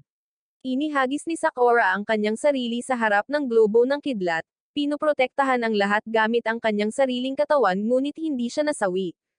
Lubos niyang hinigop ang enerhiya. Pagkatapos ay inihayag ni Hitumi ang tunay na layunin ng pag-ataking ito. Ito ay upang tipunin ang lahat ng mga codebreaker sa isang lugar upang madukot niya ang punong ministro. Nang mapagtanto ng mga codebreaker na natalo sila ni Hitumi at dinukot ang punong ministro, galit na galit sila at nais itong iligtas. Ngunit ikinatuwiran ni Toki na ang isang taong tulad niya ay hindi karapat-dapat na maligtas. Nabigla si Sakura nang malaman na ang punong ministro ay ama ni Toki, lalo na't walang pakialam si Toki tungkol dito. Lumayo pa nga siya sa kalagitnaan ng diskusyon at ang mas mahalaga ngayon ay ang makahanap ng paraan upang harapin si Hitumi. Nahulog si Yoki sa kanyang estado ng pagkawala ng kapangyarihan at naging isang pusa. Ngunit sa kabutihang palad, nakakapagsalita pa rin siya. Tinanong ni Habe si Sakura kung ayos lang ba siya pagkatapos tanggapin ang buong pag-atake ni Hitumi. Sinabi ni Sakura na maayos naman ang kanyang pakiramdam. Patuloy na pinagalitan ni Ugami si Sakura dahil sa pagiging walang isip at paglalagay ng kanyang sarili sa panganib, ngunit ayaw lang ni Sakura na may masawi na iba. Hindi nasaktan sina Sakura at ang mga codebreaker dahil sa kanilang mga espesyal na pangangatawan. Ngunit hindi ganoon kaswerte ang mga bodyguard ng bahay. Ipinaliwanag ni Habe na ang espesyal na kakayahan ni Hitumi ay ang pagkontrol sa kuryente. Siya ang nagmanipula sa mga bangkay upang salakayin ang paaralan. Si Hitumi ay dating isang codebreaker na nagtatrabaho sa ilalim ng punong ministro. Nawala siya 3 taon na ang nakalilipas at pagkatapos ay bumalik upang maghiganti. Gayunpaman, walang nakakaalam ng tunay na motibo ni Hitumi dahil dinukot lamang niya ang punong ministro nang hindi ito pinaslang. Tiyak si Habe na ang manipulasyon ni Hitumi sa hepe ng pulisya at sa Yakuza ay bahagi ng kanyang plano at ang pagdukot sa punong ministro ay malamang na ang huling yugto. Nagbago na si Hitumi. Siya ay dating pinuno na lubos na iginagalang ng lahat ng mga codebreaker, ngunit iyon ay nakaraan na. Pagkatapos ay tinulungan ni Sakura ang kanyang mga magulang na bendahan ang mga nasugatang bodyguard. Naalala ni Ugami ang sinabi ni Sakura kanina at nagtaka kung bakit siya ganoon. Naglakad si Ugami sa pasilyo at narinig ang pag-uusap ng mga magulang ni Sakura. Dumulas siya sa isang sulok at saka palihim na pumasok sa kanilang silid, tinignan ng isang photo album sa mesa. Binubuklat pa rin ito ni Ugami nang pumasok si Sakura. Nag-usap sila sandali. Tinanong ni Ugami kung bakit walang mga litrato ni Sakura noong bata pa siya sa album. Doon niya nalaman na si Sakura ay inampon ng pamilyang Sakurakuji. Nang gabing iyon, habang nakatayo si Ugami sa labas at hinahangaan ang tanawin, tinawag siya ng mga magulang ni Sakura sa loob para makipag-usap. Ikinwento nila sa kanya ang higit pa tungkol kay Sakura. Ilang taon na ang nakalilipas, may isang taong nag-iwan kay Sakura sa harap ng gate ng Sakurakuji. Ang buong katawan niya ay puno ng dugo. Gayunpaman, siya mismo ay ganap na hindi nasaktan. Naniniwala ang kanyang mga magulang na tiyak na dumaan siya sa isang bagay na tunay na kakilakilabot, kaya naman siya ngayon ay labis na sensitibo sa kasawian. Labis silang nag-aalala tungkol kay Sakura, ngunit pakiramdam nila ay wala silang magawa upang tulungan siya. Yumuko ang kanyang ama at nagmakaawa kay Ugami na protektahan ang kanyang anak na babae. Sa labas, sina Rui at Yoki ay magkasamang nakatayong nagbabantay, pinag-uusapan ang kanilang relasyon kay Ugami. Noong bata pa siya, nawalan ng buong pamilya si Rui sa isang aksidente. Nilamon siya ng guilt dahil siya lamang ang nakaligtas at labis na nasira ang kanyang pakiramdam. Ngunit nang makilala niya si Ugami, lubos nitong binago ang kanyang pananaw at labis siyang naantig. Kinabukasan, nagising si Sakura at napagtanto niyang nakatulog siya matapos bendahan ang mga bodyguard. Sinisi niya ang kanyang sarili sa paglalagay sa lahat sa panganib sa pamamagitan ng pagpili sa lugar na ito bilang tagwan. Nakita ito ni Ugami at tinawag na walang isip si Sakura. Sinabi niya na ang may kasalanan ay ang kanyang sarili sa pagkahulog sa isang estado ng pagkawala ng lakas. Bukod pa rito, kung patuloy na magmumakmak si Sakura ng ganito, hindi niya nirerespeto ang lahat ng nagtiwala sa kanya. Kahit ang mga bodyguard ay sumang-ayon. Kung hindi dinala ni Sakura ang kanyang mga kaibigan dito noong dumating ang panganib, talagang masasaktan sila. Nang marinig iyon, agad na inayos ni Sakura ang kanyang sarili, determinadong lumakas upang maprotektahan niya ang lahat. Nang pansamantalang maayos ang mga bagay-bagay, naghiwalay ang grupo upang hanapin si Hitomi at ang punong ministro. Sina Rui, Tuki, at Yoki ang inatas ang maghanap ng bakas ni Hitomi. Bumalik sina Sakura at Ugami sa underground deal room mula kanina, ngunit nilinis na ng Eden ang lugar mula sa lahat ng bakas. Gusto sanang tanungin ni Sakura si Ugami tungkol sa dahilan sa likod ng pagdukot ni Hitomi sa punong ministro, ngunit tumanggi si Ugami na sabihin sa kanya. Umalis si Ugami at nawala. Hinabol siya ni Sakura, ngunit hindi niya ito matagpuan kahit saan. Nagkaroon ng pulong si Miss Kinda kasama ang iba pang miyembro ng organisasyon. Tinanong ni Kinda kung bakit hindi nila sinabi sa kanya ng maaga na si Sakura ay isang bihirang uri. Ipinaliwanag nila na dahil minsan siyang naglingkod sa ilalim ni Hitomi, gusto nilang maiwasan ang pagtagas ng impormasyon, kaya naman ang ilan sa mga impormasyong ibinahagi kay Kinda ay sadyang pinasipika at galit na galit si Miss Kinda. Itinaya niya ang kanyang buong pagmamalaki bilang isang ahente, nanunumpa na wala na siyang anumang koneksyon kay Hitomi. Nang gabing iyon, pumunta si Rui sa tulay upang makipagkita kay Habe. Napagtanto ni Rui na hindi kailanman nakagawa si Habe ng isang pagkakamaling kasing pabaya ng pagtitipon ng lahat ng mga codebreaker sa isang lugar, na nagpahina sa mga depensa ng gobyerno. Pinaghihinalaan ni Rui na pinagtataksilan sila ni Habe, at gaya ng kanyang kinatatakutan, hindi ito itinanggi ni Habe. Biglang sumabog ang tulay sa ilalim nila. Dito nagsimula ang plano ni Hitomi at pinipilit ni Rui na hawakan ang gumuguhong tulay.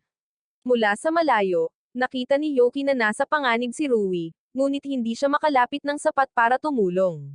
Dahil kinailangang ituon ni Rui ang lahat ng kanyang lakas sa pagsuporta sa tulay, hindi niya nagawang iwasan ang atake ni Habe.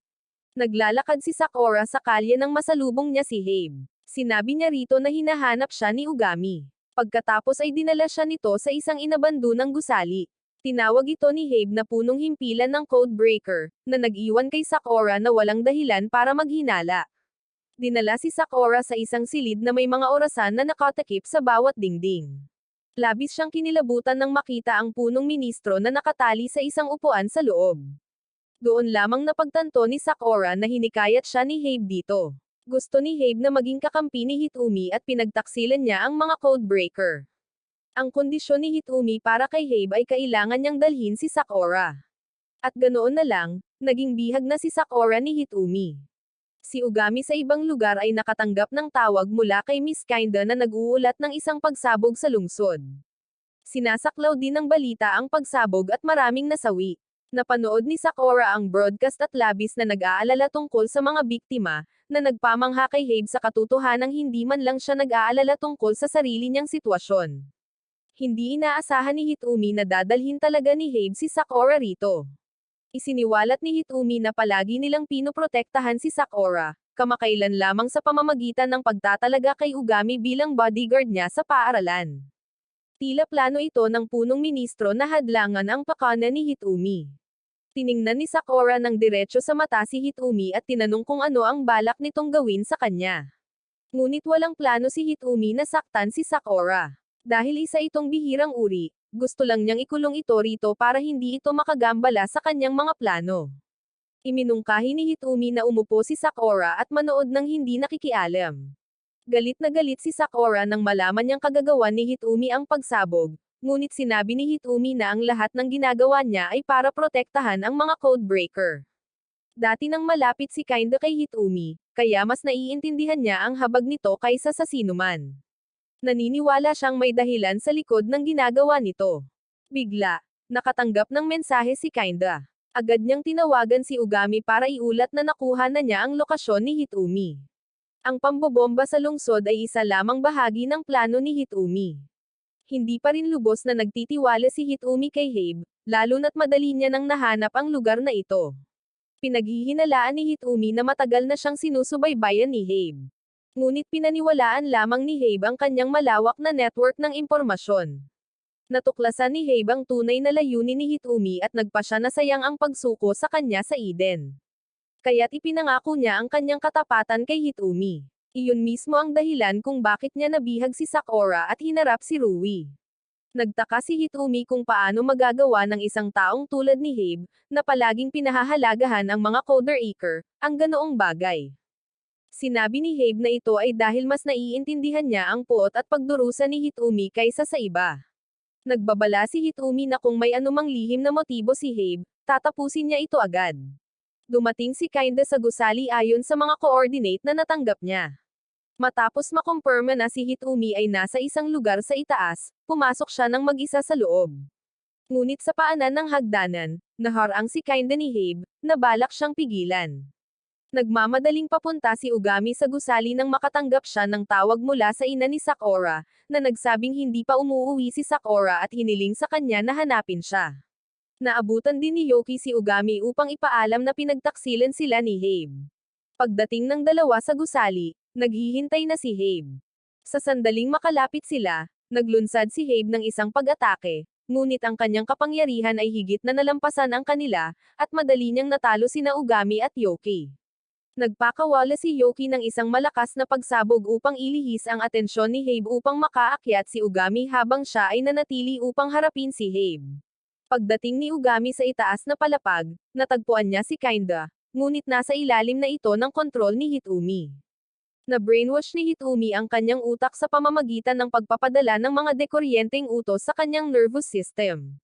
Galit na kumilos si Ugami upang harapin si Hitomi, ngunit itinaas ni Kinda ang kanyang baril at hinaranggan ang kanyang daan.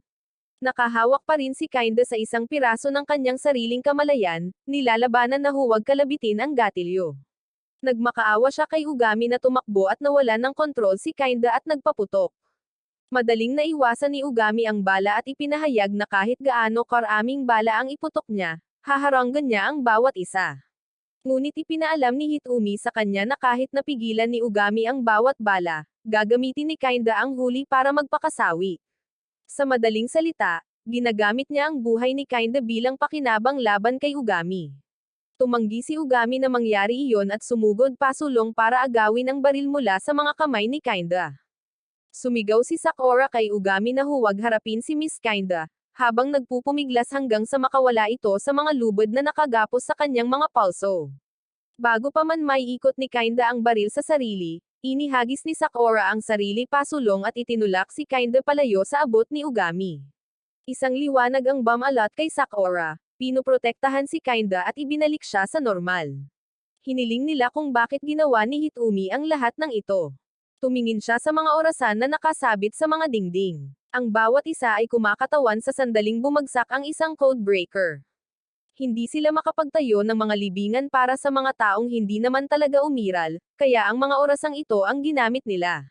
Napagtanto ni Sakura na ang lahat ng ginawa ni Hitomi ay para sa kanyang mga kasamahang nasawi. Naniniwala si Hitomi na ang punong ministro ang may pananagutan sa lahat ng ito, at sa makatuwid, nararapat siyang masawi. Sa sandaling iyon, isang mapaminsalang pagsabog ang Sum-Ire sa lungsod, na tumapos ng hindi mabilang na buhay. Nais ni Hitomi na masawi ang pinakamaraming tao hanggat maaari, kabilang ang punong ministro. Gusto niyang matikman ng mga sibilyan ang tunay na takot at pagkatapos ay magsisimula ang grand finale. Hinanggad ni Hitomi na magukit ng takot sa puso ng bawat mamamayan, na pinipilit silang mapagtanto na sila ay nabubuhay lamang sa isang pansamantala at huwad na kapayapaan. Kasabay nito, isa pang pagsabog ang yumanig sa lungsod. Ang mga kalye ay napuno ng kaguluhan na may usok at mga sigaw para sa tulong na umalangaw sa lahat ng dako. Nais ni Hitomi na malaman at kailanganin ng mundo ang pagkakaroon ng mga codebreaker bilang mga nilalang na umiral upang puksain ang kasamaan. Naniniwala siya na sa ganitong paraan, hindi na kailangang masawi ng mag-isa at makalimutan ang mga codebreaker. Nang matapos ang lahat, plinano ni Hitomi na ipahayag ang kanyang sarili bilang isang codebreaker ng hustisya, hayagang hinuhusgahan ang kasamaan sa harap ng mga tao. Hindi rin sumang-ayon si Ugami sa kung paano tinatrato ng Eden ang mga codebreaker. Naniniwala rin siya na kung magdudulot sila ng sapat na kaguluhan, mapipilitan ng Eden na muling pag-isipan ito. Gayunpaman, ipinaalala ni Ugami kay Hitomi na kahit na inalis ng mga codebreaker ang kasamaan, asasin pa rin sila, at sa makatuwid, hindi na kailangang alalahanin pa sila ng sinuman.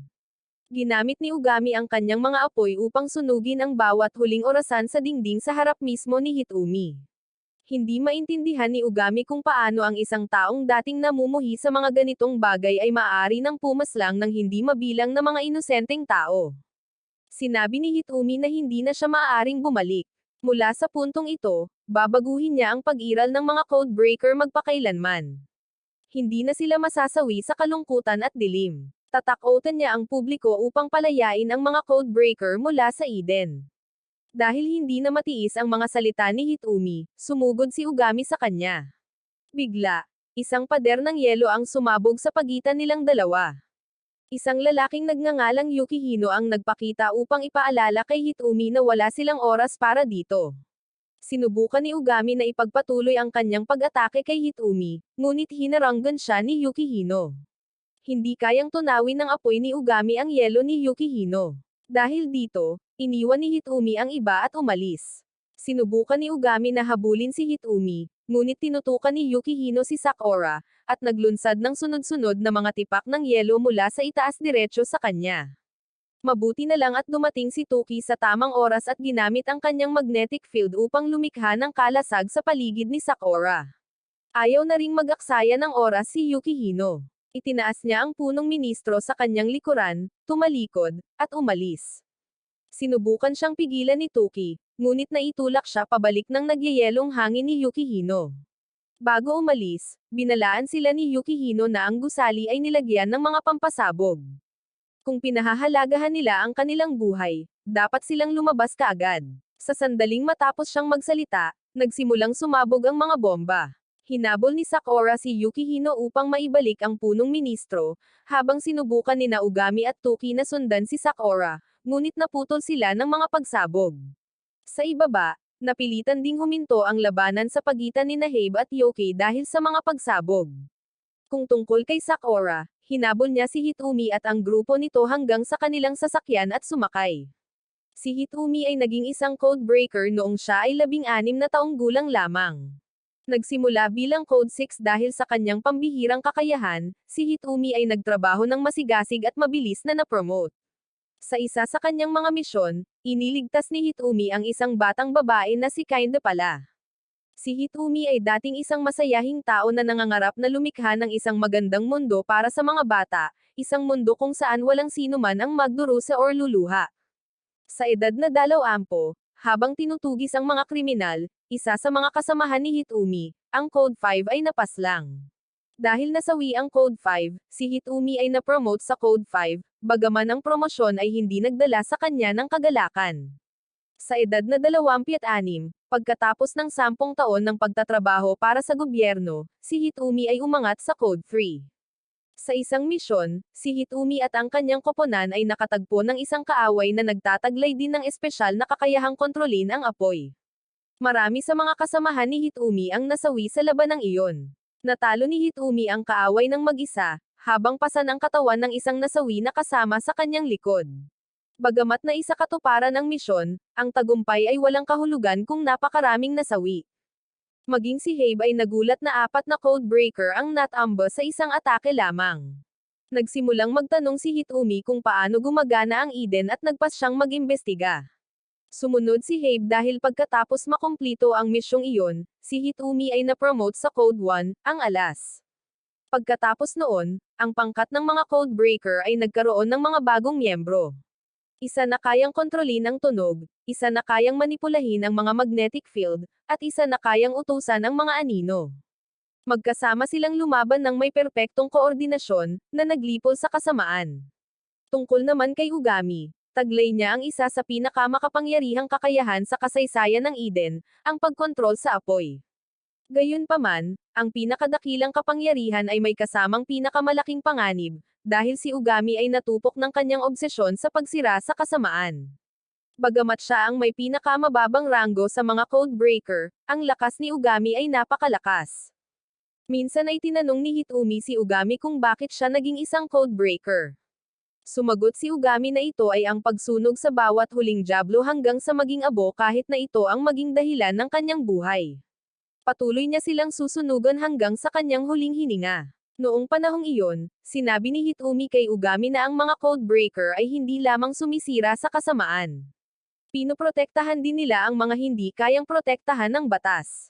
At iyon ang dahilan kung bakit sila binigyan ng kanilang mga espesyal na kapangyarihan. Para kay Hitomi, kahit na kailangan niyang ibigay ang kanyang buhay sa labanan, basta't may mailigtas ito, sapat na iyon. Ipinaalala ni Hitomi kay Ugami na kahit masawi siya, hanggat naaalala siya ni Ugami, patuloy siyang mabubuhay sa puso ni Ugami. Tinanong ni Ugami kung ano ang mangyayari kung siya ang unang masawi. Sumumpa si Hitomi na hindi niya hahayaang mangyari iyon. Paprotektahan niya si Ugami kahit anong mangyari.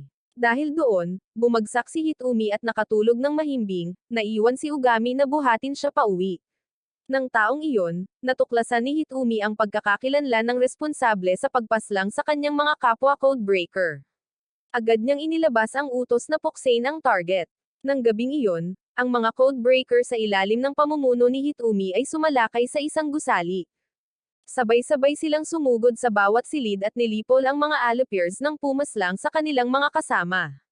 Kung tungkol kay Hitomi, nahanap niya ang daan patungo sa pinuno ng grupo, na walang tigil na nang-iinsulto, tinawag si Hitomi na asong pangaso ng Eden. Pagkatapos ay nagtipon ng iba pang mga Codebreaker. Nagkaroon pa ng lakas ng loob ang pinuno ng grupo na imbitahan silang sumama sa kanya, na nangangakong magagamit nila ang kanilang mga kapangyarihan upang makakuha ng maraming pera at babae ayon sa kanilang naisin. Walang interes si Hitomi na mag-aksaya ng mga salita sa basurang ito. Siya ang unang sumugod at umatake, nangakong sa pagkakataong ito ay hindi niya hahayaang pumaslang ang lalaking ito ng isa pang Codebreaker. Galit na gumanti ang pinuno ng grupo kay Hitomi, ngunit biglang gumalaw ang kanyang katawan ng mag-isa. Nang hawakan siya ni Hitomi ilang sandali lang ang nakalipas, nagtanim siya ng utos sa loob ng kanyang katawan. Pagkatapos ay pinasunog ni Hitomi ang lalaki gamit ang sarili niyang apoy. Pagkatapos ng insidente, lahat ng iba pang Codebreaker ay napuno ng paghanga kay Hitomi. Kahit ang napakamatapang na si Ugami ay hindi napigil ang magbigay ng high five sa kanya.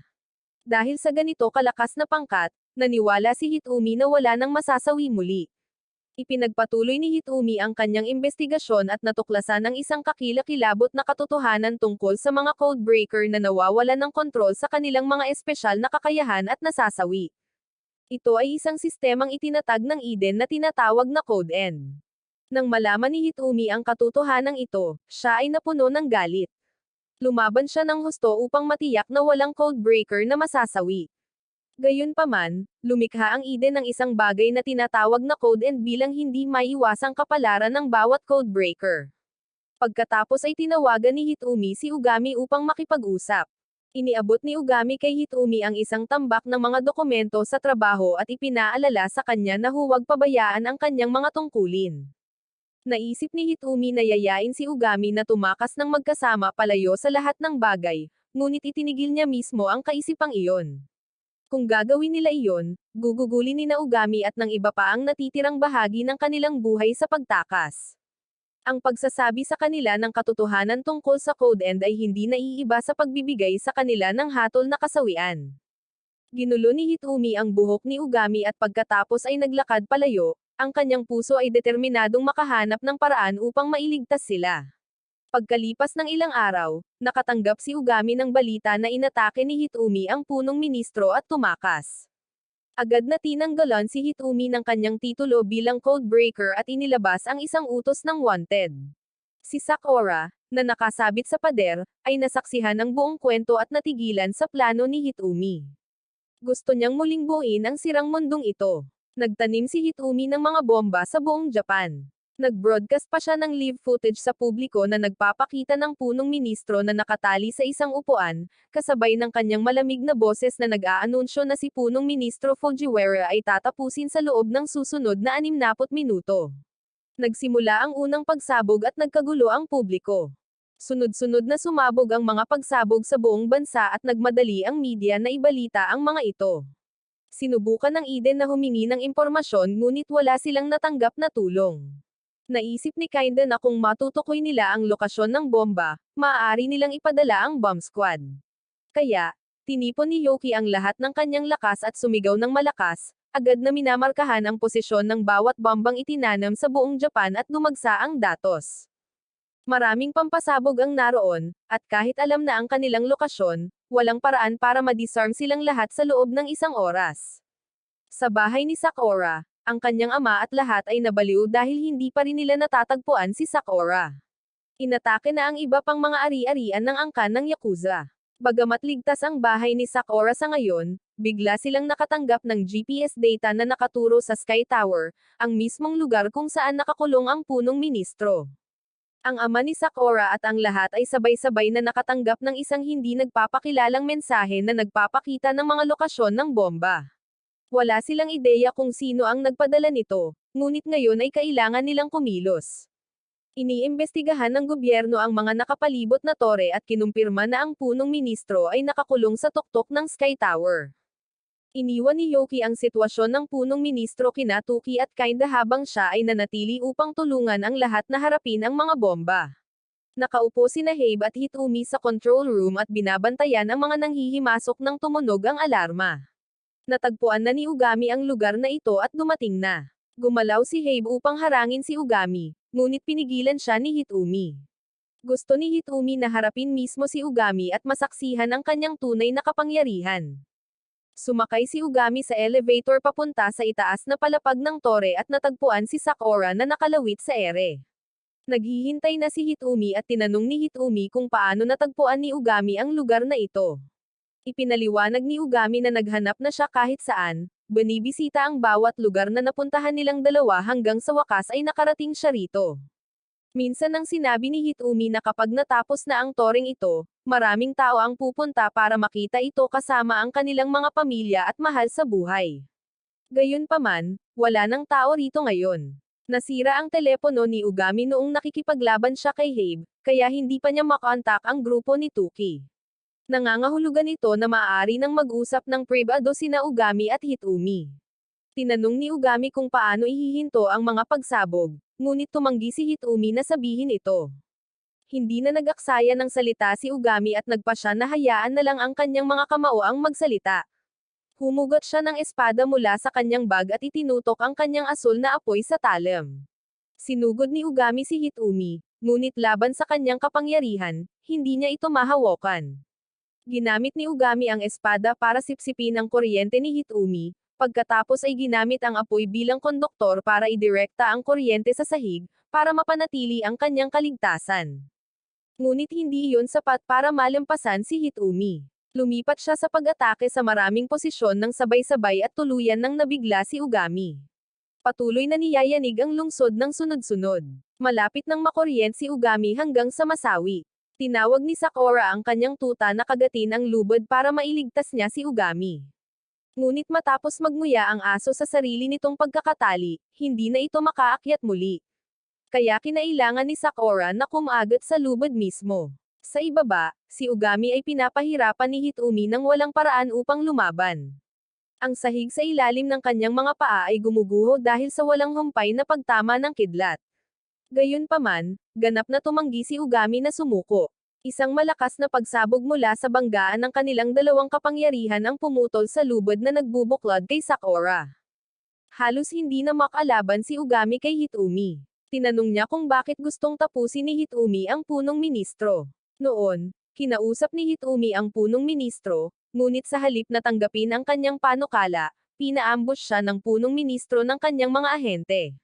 Habang tumatakas, napilitan si Hitomi na tapusin ang ilang ahente.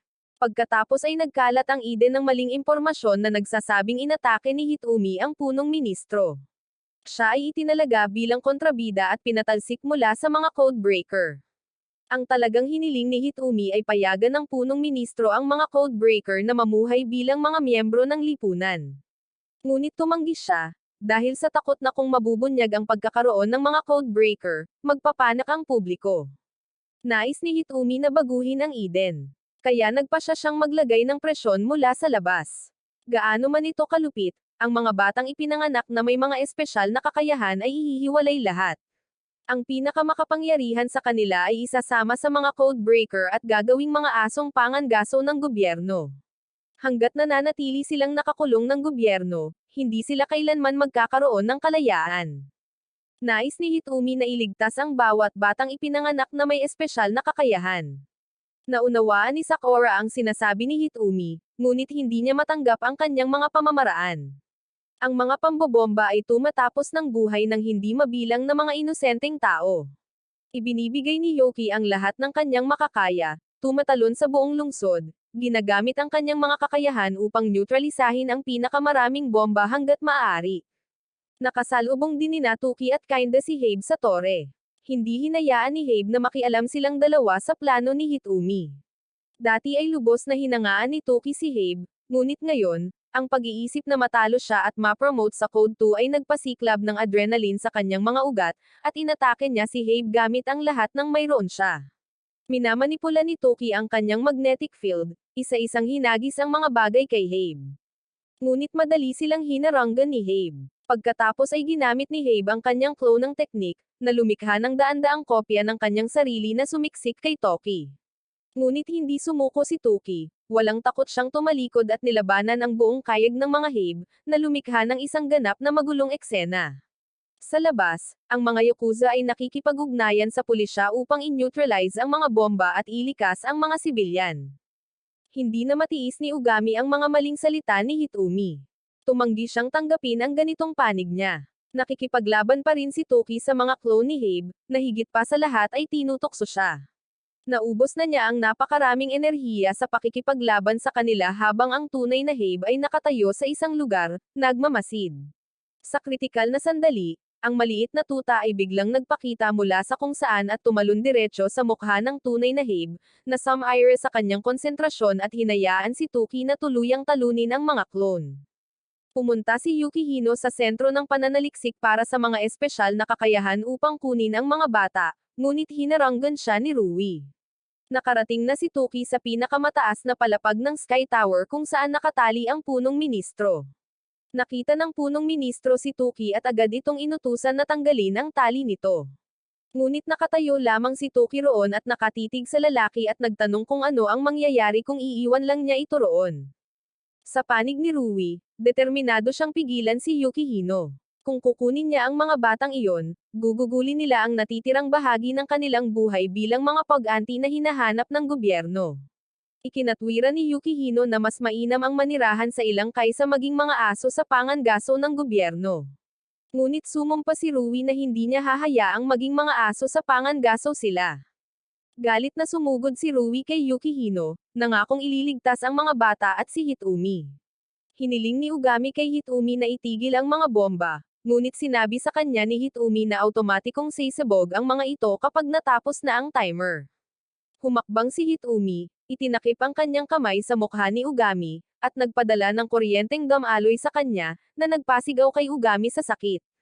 Tumakbo ang tuta palapit, at kinagat ang binti ni Hitomi, ngunit sinipa siya sa gilid. Si Ugami ay itinapon din ng walang awa. Gayunpaman, pinilit ni Ugami ang sarili na tumayo at tinanong kung bakit ginagawa ito ni Hitomi. Pinagtaksilan niya ang mga codebreaker. Isiniwalat ni Hitomi na si Tabata ay pinaslang lamang dahil nagpasa siya ng impormasyon kay Hitomi. Ang gang ng G-Falcon ay ginamit ng Eden bilang babala sa iba pang mga kriminal na organisasyon na nang-ahas na tumawid sa linya. Ginamit lamang ng Eden ang mga codebreaker para gawin ang kanilang maruming gawain upang manatiling malinis ang kanilang sariling mga kamay. Tinanong ni Hitomi si Ugami kung tunay ba siyang ipinagmamalaki na maging isang asong mangangaso para sa isang organisasyon tulad ng Eden. Pagkatapos ay humakbang si Hitomi at iniabot ang kanyang kamay kay Ugami. Magkasama tayong lumaban at lumikha tayo ng isang mundo kung saan pinapayagan ang mga taong may mga espesyal na kakayahan na umiral. Ngunit sa pagkakataong ito, tinapik ni Ugami ang kamay ni Hitomi. Masama ang Eden ngunit maraming tao ang pinaslang ni Hitomi dahil sa kanyang sariling pagkamakasarili, na ginagawa rin siyang masama. Nakapaslang din si Ugami ng maraming tao at tinawag din niya ang kanyang sarili na isang demonyo. Bilang isang taong nakagawa ng mga kasalanan, lalaban si Ugami hanggang sa kanyang huling sandali upang protektahan ang iba. Nang makita ang determinasyon ni Ugami, idiniin siya ni Hitomi sa pader at pinakawalan ang kanyang kuryente. Walang tigil na ginagamit ni Hitomi ang kanyang kapangyarihan at nagsisimula ng mawalan ng enerhiya. Namilipit si Ugami sa sakit at inihagis ni Sakura ang kanyang sarili sa harap ni Ugami upang protektahan siya. Sa wakas ay natunton na ng ama ni Sakura at ng kanyang mga tauhan ang sasakyang panghimpapawid. Biglang bumukas ang mga pinto ng sasakyan at lumabas ang dalawang bata at sila ay mga batang may mga espesyal na kakayahan. Inutusan ni Hitomi na gamitin ang kanilang mga kapangyarihan upang pigilan ang sinumang lumapit. Nakilala ng ama ni Sakura ang tingin sa kanilang mga mata. Ibinaba niya ang kanyang mga armas at iniunat ang kanyang mga braso upang salubungin sila. Si Sakura ay isang bihirang uri, kaya hindi siya maaapektuhan ng mga kapangyarihan ni Hitomi. Sa halip, hinawakan niya ito sa lalamunan at itinaas mula sa lupa. Isang minuto na lang ang natitira bago sumabog ang bomba. Ang pagsabog na ito ay tatapos sa buhay ng punong ministro kasama ang 50,000 iba pa. Nasaksihan ni Hitomi ang pagbagsak ng marami sa kanyang mga kasamahan sa Codebreaker. Gusto niyang maunawaan ni Ugami ang kawalan ng kakayahan na protektahan ang isang tao. Lumipas ang countdown, at nang tumunog ang orasan sa 0, sa pagkamangha ng lahat, walang pagsabog na dumating. Lumabas na pinagtaksilan ni Habe si Hitomi. Siya ang naglabas ng mga lokasyon sa pangkat ng Codebreaker, na nagbigay kay Yuki ng sapat na oras upang i-disarm ang mga detonator. Napagtanto rin ni Yukihino na hindi nangyari ang mga pagsabog. Nagmadali siyang pumunta sa pasilidad upang suriin at natuklasan na ang mga bata ay inilipat na sa ilalim ng utos ni Habe. Ang buong operasyon ay inayos ni Habe mula pa sa simula. Nagpakita din si Yuki at agad na umatras si Yukihino. Sa panig ni Hitomi, nagalit siya sa pagtataksil ni Habe at inilabas ang kanyang buong kapangyarihan laban dito. Ipinaalala ni Habe kay Hitomi na kung patuloy niyang aabusuhin ang kanyang kapangyarihan, papasok siya sa isang estado ng pagkawala ng lakas. Gayunpaman, hindi walang dahilan si Hitomi para sa Code 1. Hindi siya apektado ng pagkawala ng lakas at naghanda na si Hitomi ng isang contingency plan sa pamamagitan ng pagpili sa Sky Tower bilang kanyang huling lokasyon. Balak niyang gamitin ang kanyang kakayahang kontrolin ang kuryente upang mag-broadcast ng signal ng radyo mula sa Sky Tower at paputukan ng malayuan ang bawat bomba sa buong Japan. Sa itaas, kahit na na-disarm na ang bomba, nakakita si Toki ng pagkakataon. Dahil walang nakakakita, naisip niyang tapusin ang punong ministro noon at doon upang tuluyang palayain ang kanyang kapatid. Ngunit sa huli, hindi ito nagawa ni Toki. Sinusubukan lamang niya ang lalaki. Sa halip na magpakita ng pasasalamat, tinawag ng punong ministro si Toki na isang duwag dahil sa kawalan ng lakas ng loob na tapusin siya. Nagbanta ang punong ministro na gagawing Codebreaker si Fujiwara bilang kapalit nito. Susuntukan na sana siya ni Toki ng diretso, ngunit nang maisip niya si Fujiwara, nagpigil siya. Kumalat na ang kuryente ni Hitomi sa buong tore at sinubukan siyang pigilan ni Habe, ngunit wala itong silbi. Bigla, isang anino ang bumalot sa tore. Kapangyarihan ni Yonirui at dumating sina Rui at Yoki upang suportahan sina Ugami at Habe. Ang buong pangkat ng mga Codebreaker, maliban kay Toki, ay nagtipon upang harapin si Hitomi. Wala ni isa sa kanila ang nakakaintindi kung paano napunta sa ganito si Hitomi. Gayunpaman, naniniwala pa rin siyang tama ang ginagawa niya. Inilantad ni Hitomi ang katotohanan na sinasamantala lamang ng Eden ang ugnayan ng kapatiran ng mga Codebreaker upang gawin silang masunuryang mga aso sa pangangaso. Hindi matanggap ni Hitomi na ang mga tao roon ay namumuhay ng walang inaalala habang isinakripisyo ng kanyang mga kasama ang lahat para sa kanila. Sumigaw sa galit si Hitomi at pinasabog ng kanyang kidlat ang lahat. Tumigil na siya sa pakikinig sa kahit sino. Alam ni Sakura na hindi siya maaapektuhan ng kanyang mga kapangyarihan, kaya tumakbo siya papunta sa kanya at niyakap siya, nagmamakaawa na tumigil na siya, ngunit walang awang hinawakan siya ni Hitomi sa lalamunan. Tumayo si Ugami at agad na pinakawalan ni Hitomi si Sakura. Tapos na si Ugami sa pagtitimpi. Tinanggal niya ang singsing mula sa kanyang kamay, pinakawalan ang kanyang tunay na kapangyarihan, isang puwersang labis na nakapandidiring kahit si Hitomi at lahat ng naroon ay nanginag sa pagkakita nito. Noong nakaraan, si Hitomi ang nagturo kay Ugami kung paano humawak ng espada. Siya rin ang unang nag-abot ng kamay sa lalaki. Tiningnan ni Hitomi ang enerhiyang bumubuhos mula kay Ugami.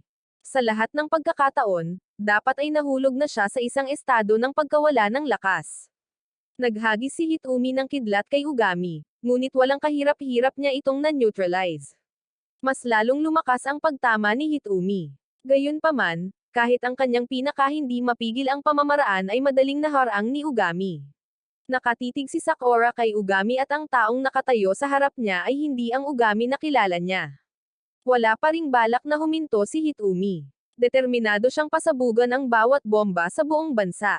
Nagpakawala si Ugami ng mga ahas ng apoy na lumamon sa kidlat ni Hitomi at pagkatapos ay ibinaon ang kanilang mga sarili sa kanyang katawan.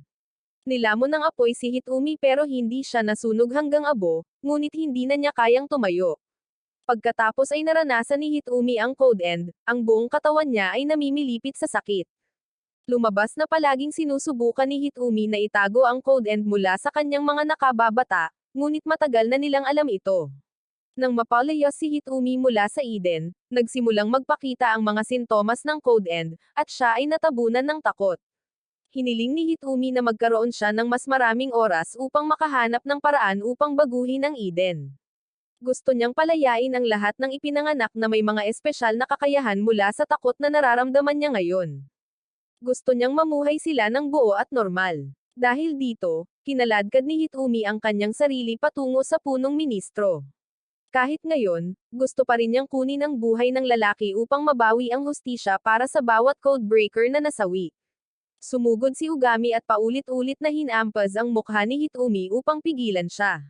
Si Hitomi ay dating taong higit na humamak sa sakripisyo kaysa sa sinuman, na isinugol ang lahat upang iligtas ang iba. Ngunit ngayon ay pinapaslang niya ang mga inosente. Mag-isang binaliktad ni Hitomi ang lahat at alam niyang hindi lang si Kinda ang sinusubaybayan ng Eden, kundi pati na rin ang mga codebreaker mismo. Hindi niya makontak ang kanyang koponan dahil laging nakakahanap ng paraan ang Eden para maarang siya, at ayaw niya silang malagay sa panganib. Tiningnan ni Hitomi ang mga junior na ngayon ay malalaki na, ngunit ang tanging maibibigay niya ngayon ay ang kanyang mga huling salita tungkol sa bawat isa sa kanila. Nagtiwala si Hitomi kay Habe hanggang sa huli, sa kabila ng lahat ng nakita niyang ginagawa nito. Hiniling ni Hitomi na sana ay nakilala niya silang lahat ng mas maaga at marahil ay iba sana ang kinalabasan noon. Pinagalitan ni Ugami si Hitomi, tinanong kung bakit ang pinakamalakas na codebreaker na Code 1 ay nakaupo roon na mukhang kaawa-awa, natalo ng isang taong tulad ni Ugami. Kung masasawi si Hitomi ngayon, hindi na niya matatawag ang kanyang sarili na kampyon ng hustisya. Sa oras na maunawaan ni Hitomi, huli na ang lahat at wala na siyang magagawa pa sa katawang ito.